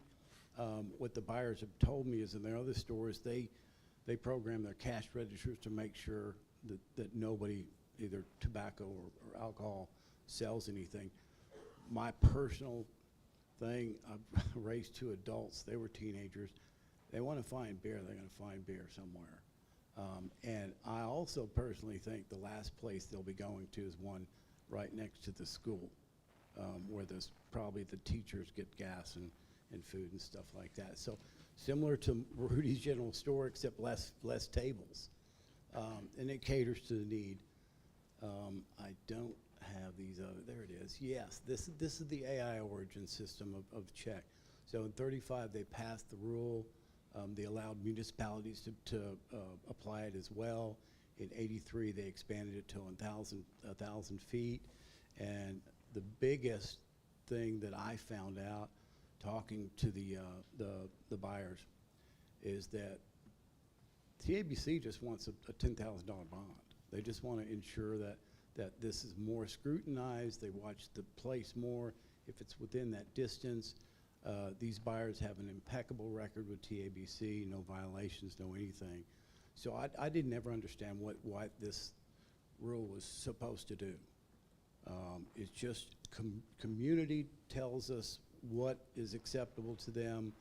This is on you guys. It has nothing to do with anything other than what you think as a community you want that distance to be, or is that just really something important? So that's my presentation on the variance. It's very arbitrary. It's very personal, I guess, in my opinion. It is just a personal thing that you guys have to make a decision on. Sorry. Can we, Melissa, staff? Making you work for this? Yes, and Councilman Krim was correct. It is 300 feet. That is what is currently in our ordinance. Our ordinance also says, and this is where I got the 1,000 feet in my head, is that the school district can request that the city council increase that distance to 1,000 feet.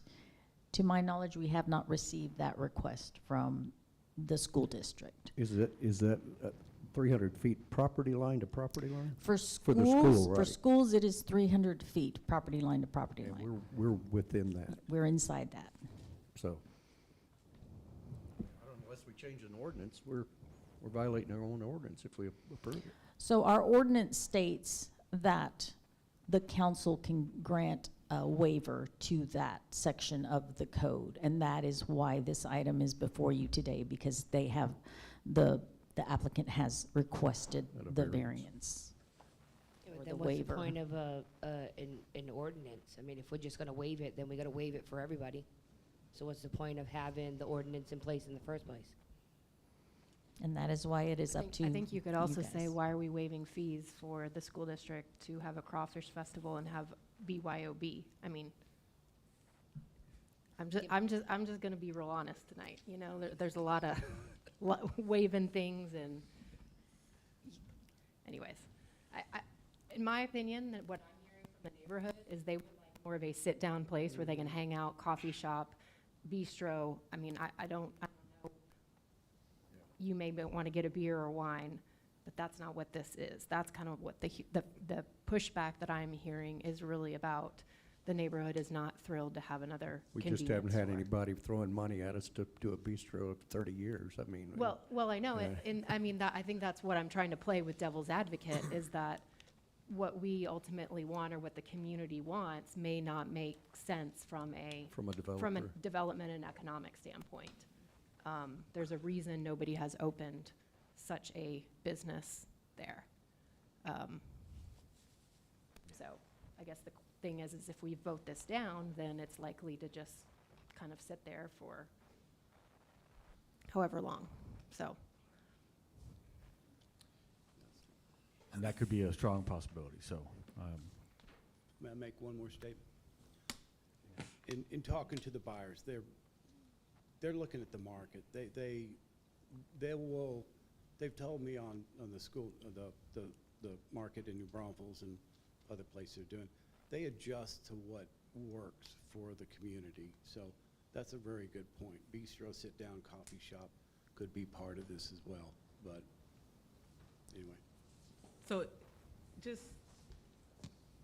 spitballing, if this were to not pass, I mean, the buyers can come back with something else. Because this is just for this item particularly, not a bistro or anything else.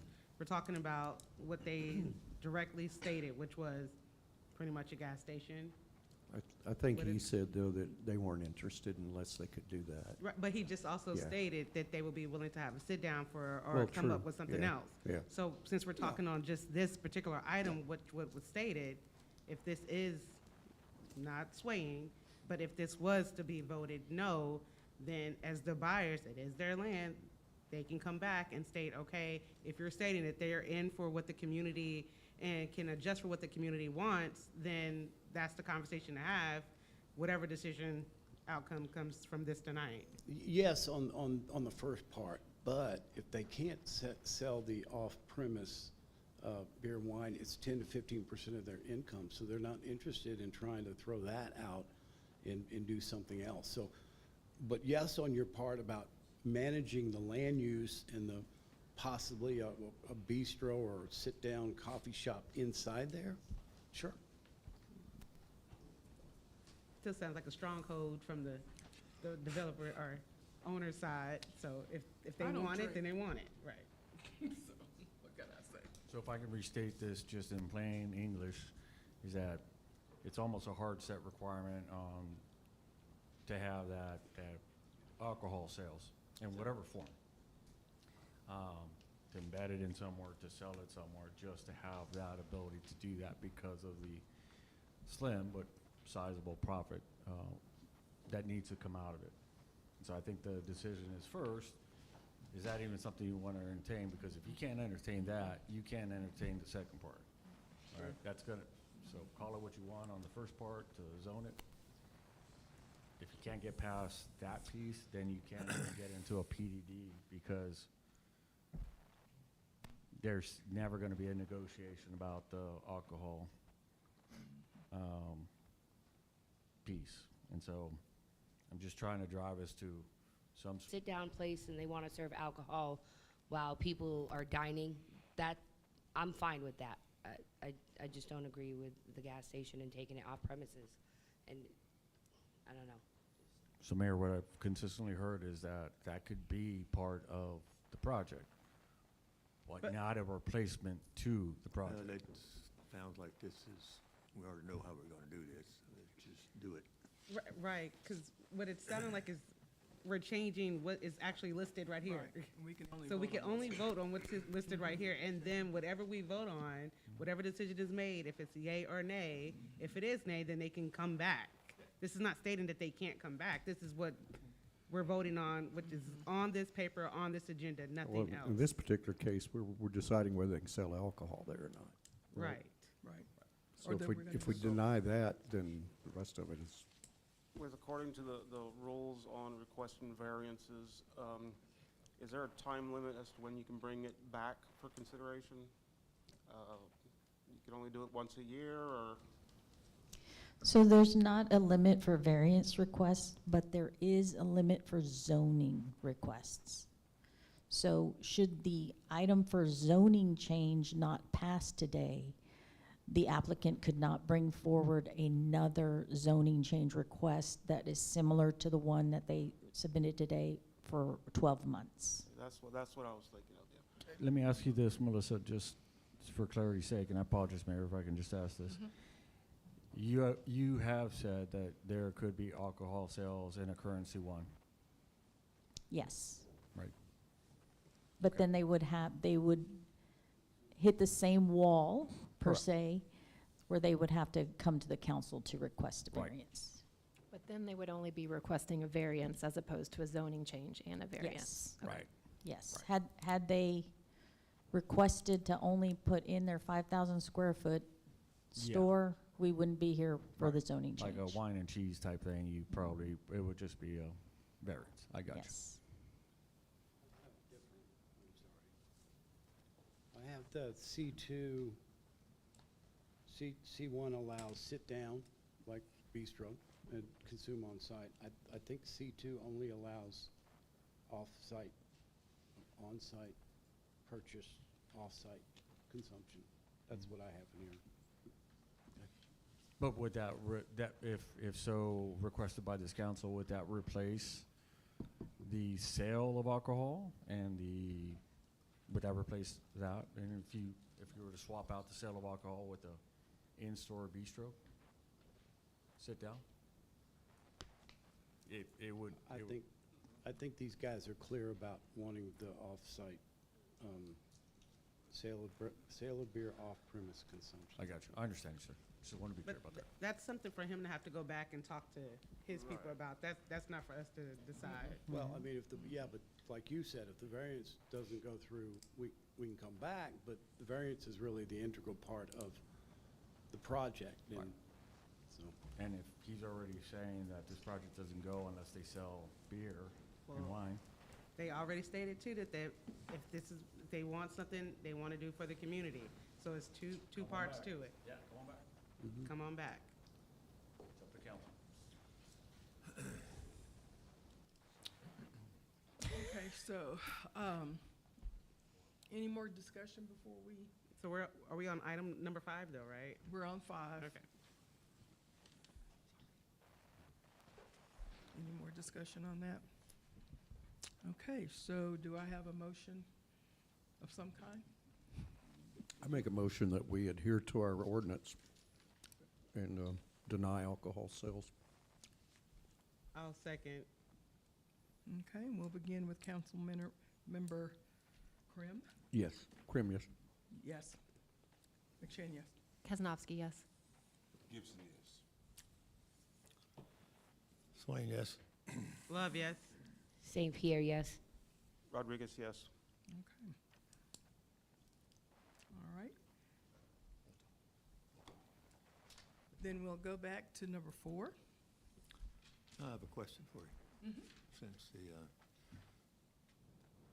developers have said if this doesn't pass, this probably won't go, do we need to even make a discuss It's on our this? agenda, so we need to do something with it. Sorry, go ahead. Go ahead. I have with respect to the zoning change, I think that should be tabled. And I would make a motion to table that, give the developers an opportunity to go back and have the discussions rather than vote it down right now and not give them any chance to come back for a year. Okay, so it's been I agree. moved by Councilmember Rodriguez to table number 4 with the zoning change, and second by Gibson. And so we will begin with Councilmember Rodriguez. Rodriguez, yes. Krim, yes. McShane, yes. Kaznowski, yes. Gibson, yes. Swain, yes. Love, yes. St. Pierre, yes. Okay. Good, thank you. All right, moving on to number 6, a resolution of the City of Elgin, Texas, authorizing the city manager to execute a proposal for grant writing services for a Texas Water Development Board Water Supply and Infrastructure Grant. Michael.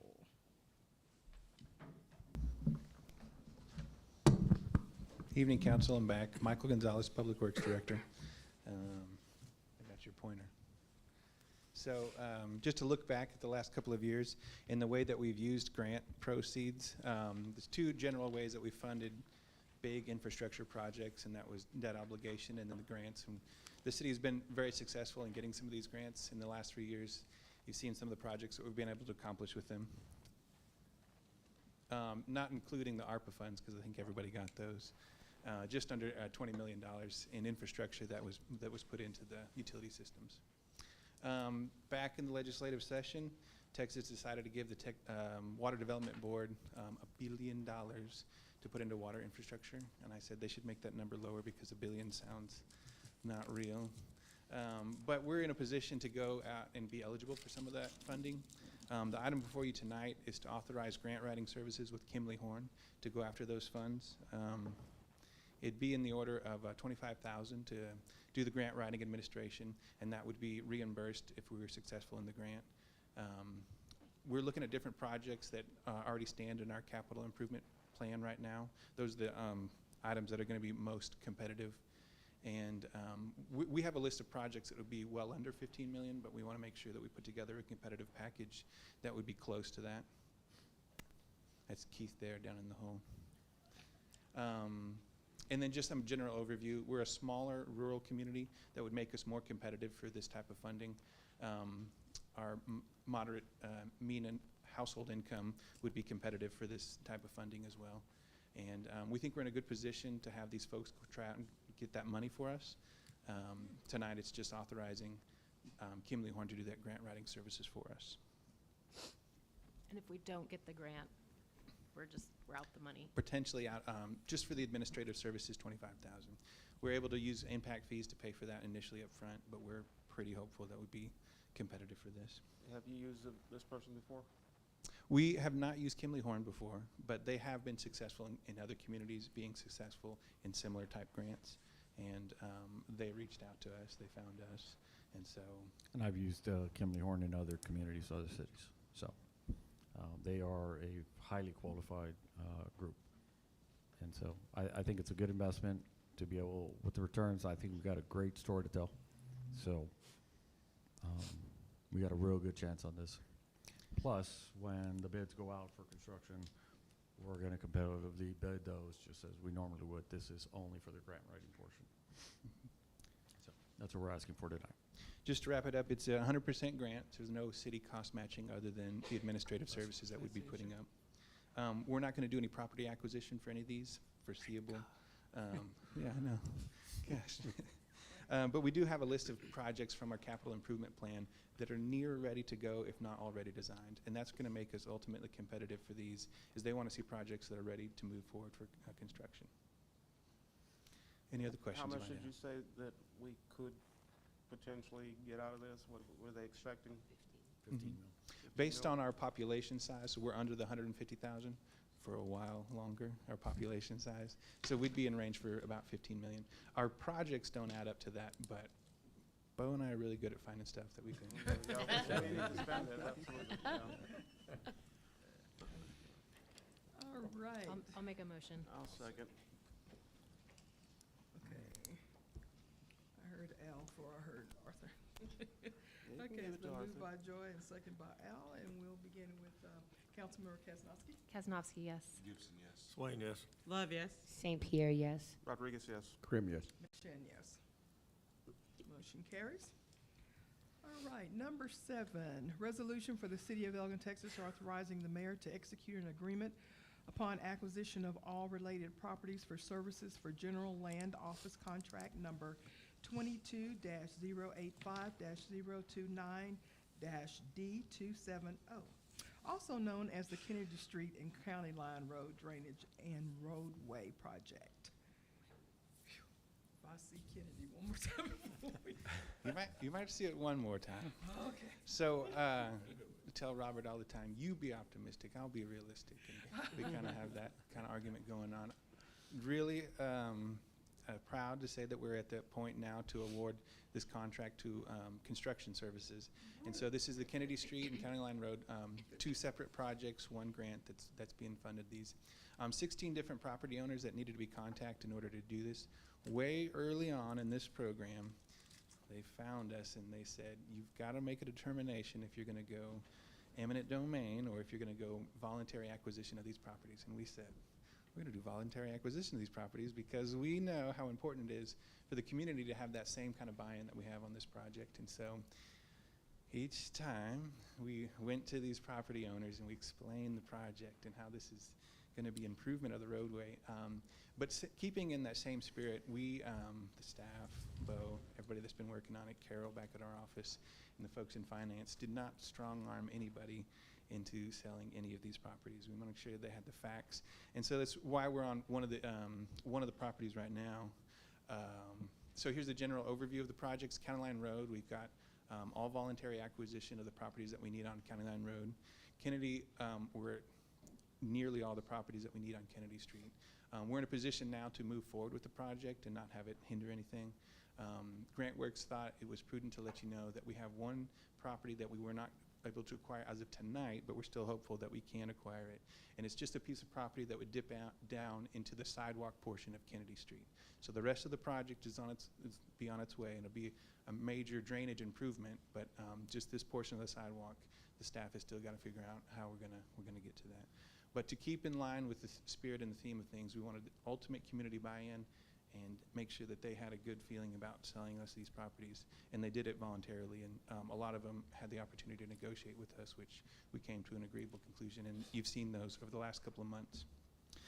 Tonight, we're in a position to authorize construction services through this item here. So competitively bid, we had Larry Young Paving come back as the reasonable offer, and we worked with him before here at the city. TRC wrote up the recommendation recommending them, but we also have some others in there. This price right here before you puts us under budget for the project, which we're really, really proud of, and we're not going to tell Larry Young that we're under budget. And so for you tonight, to authorize this construction contract, and then we'll work continuously closely with GrantWorks and the GLO to make sure that this construction moves forward, and then we also acquired that last property. What was the budget for the project? So Remind us. the GLO gave us 10.9 million, and you have it here in your packet. It's Right. 7.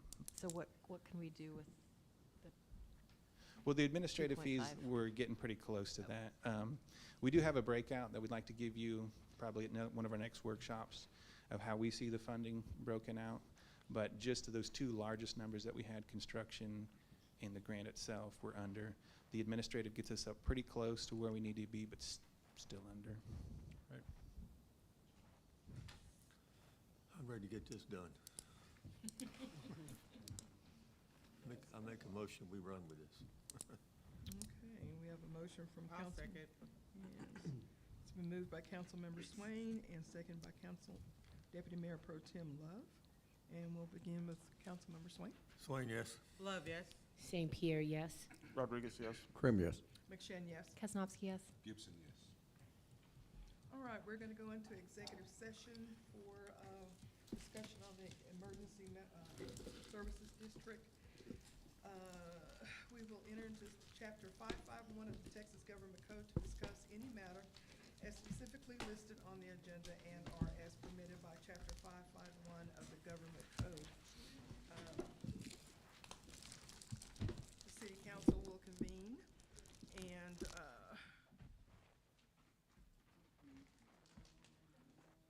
it is 8:46 and we're going into executive session.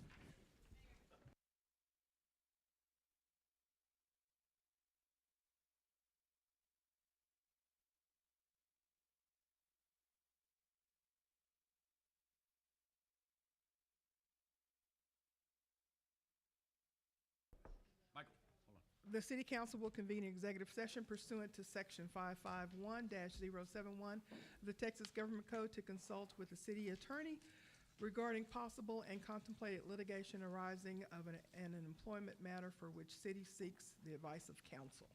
Okay, now I think I've got it all in there.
we are reconvening to our regular council meeting. And,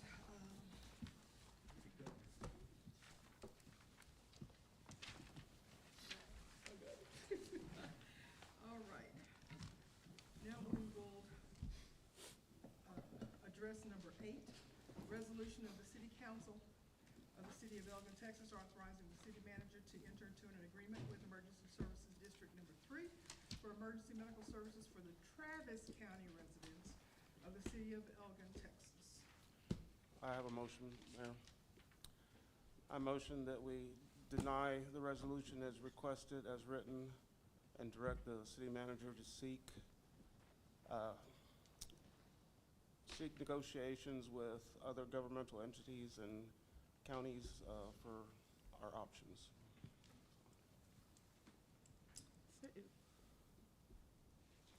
I second. Okay.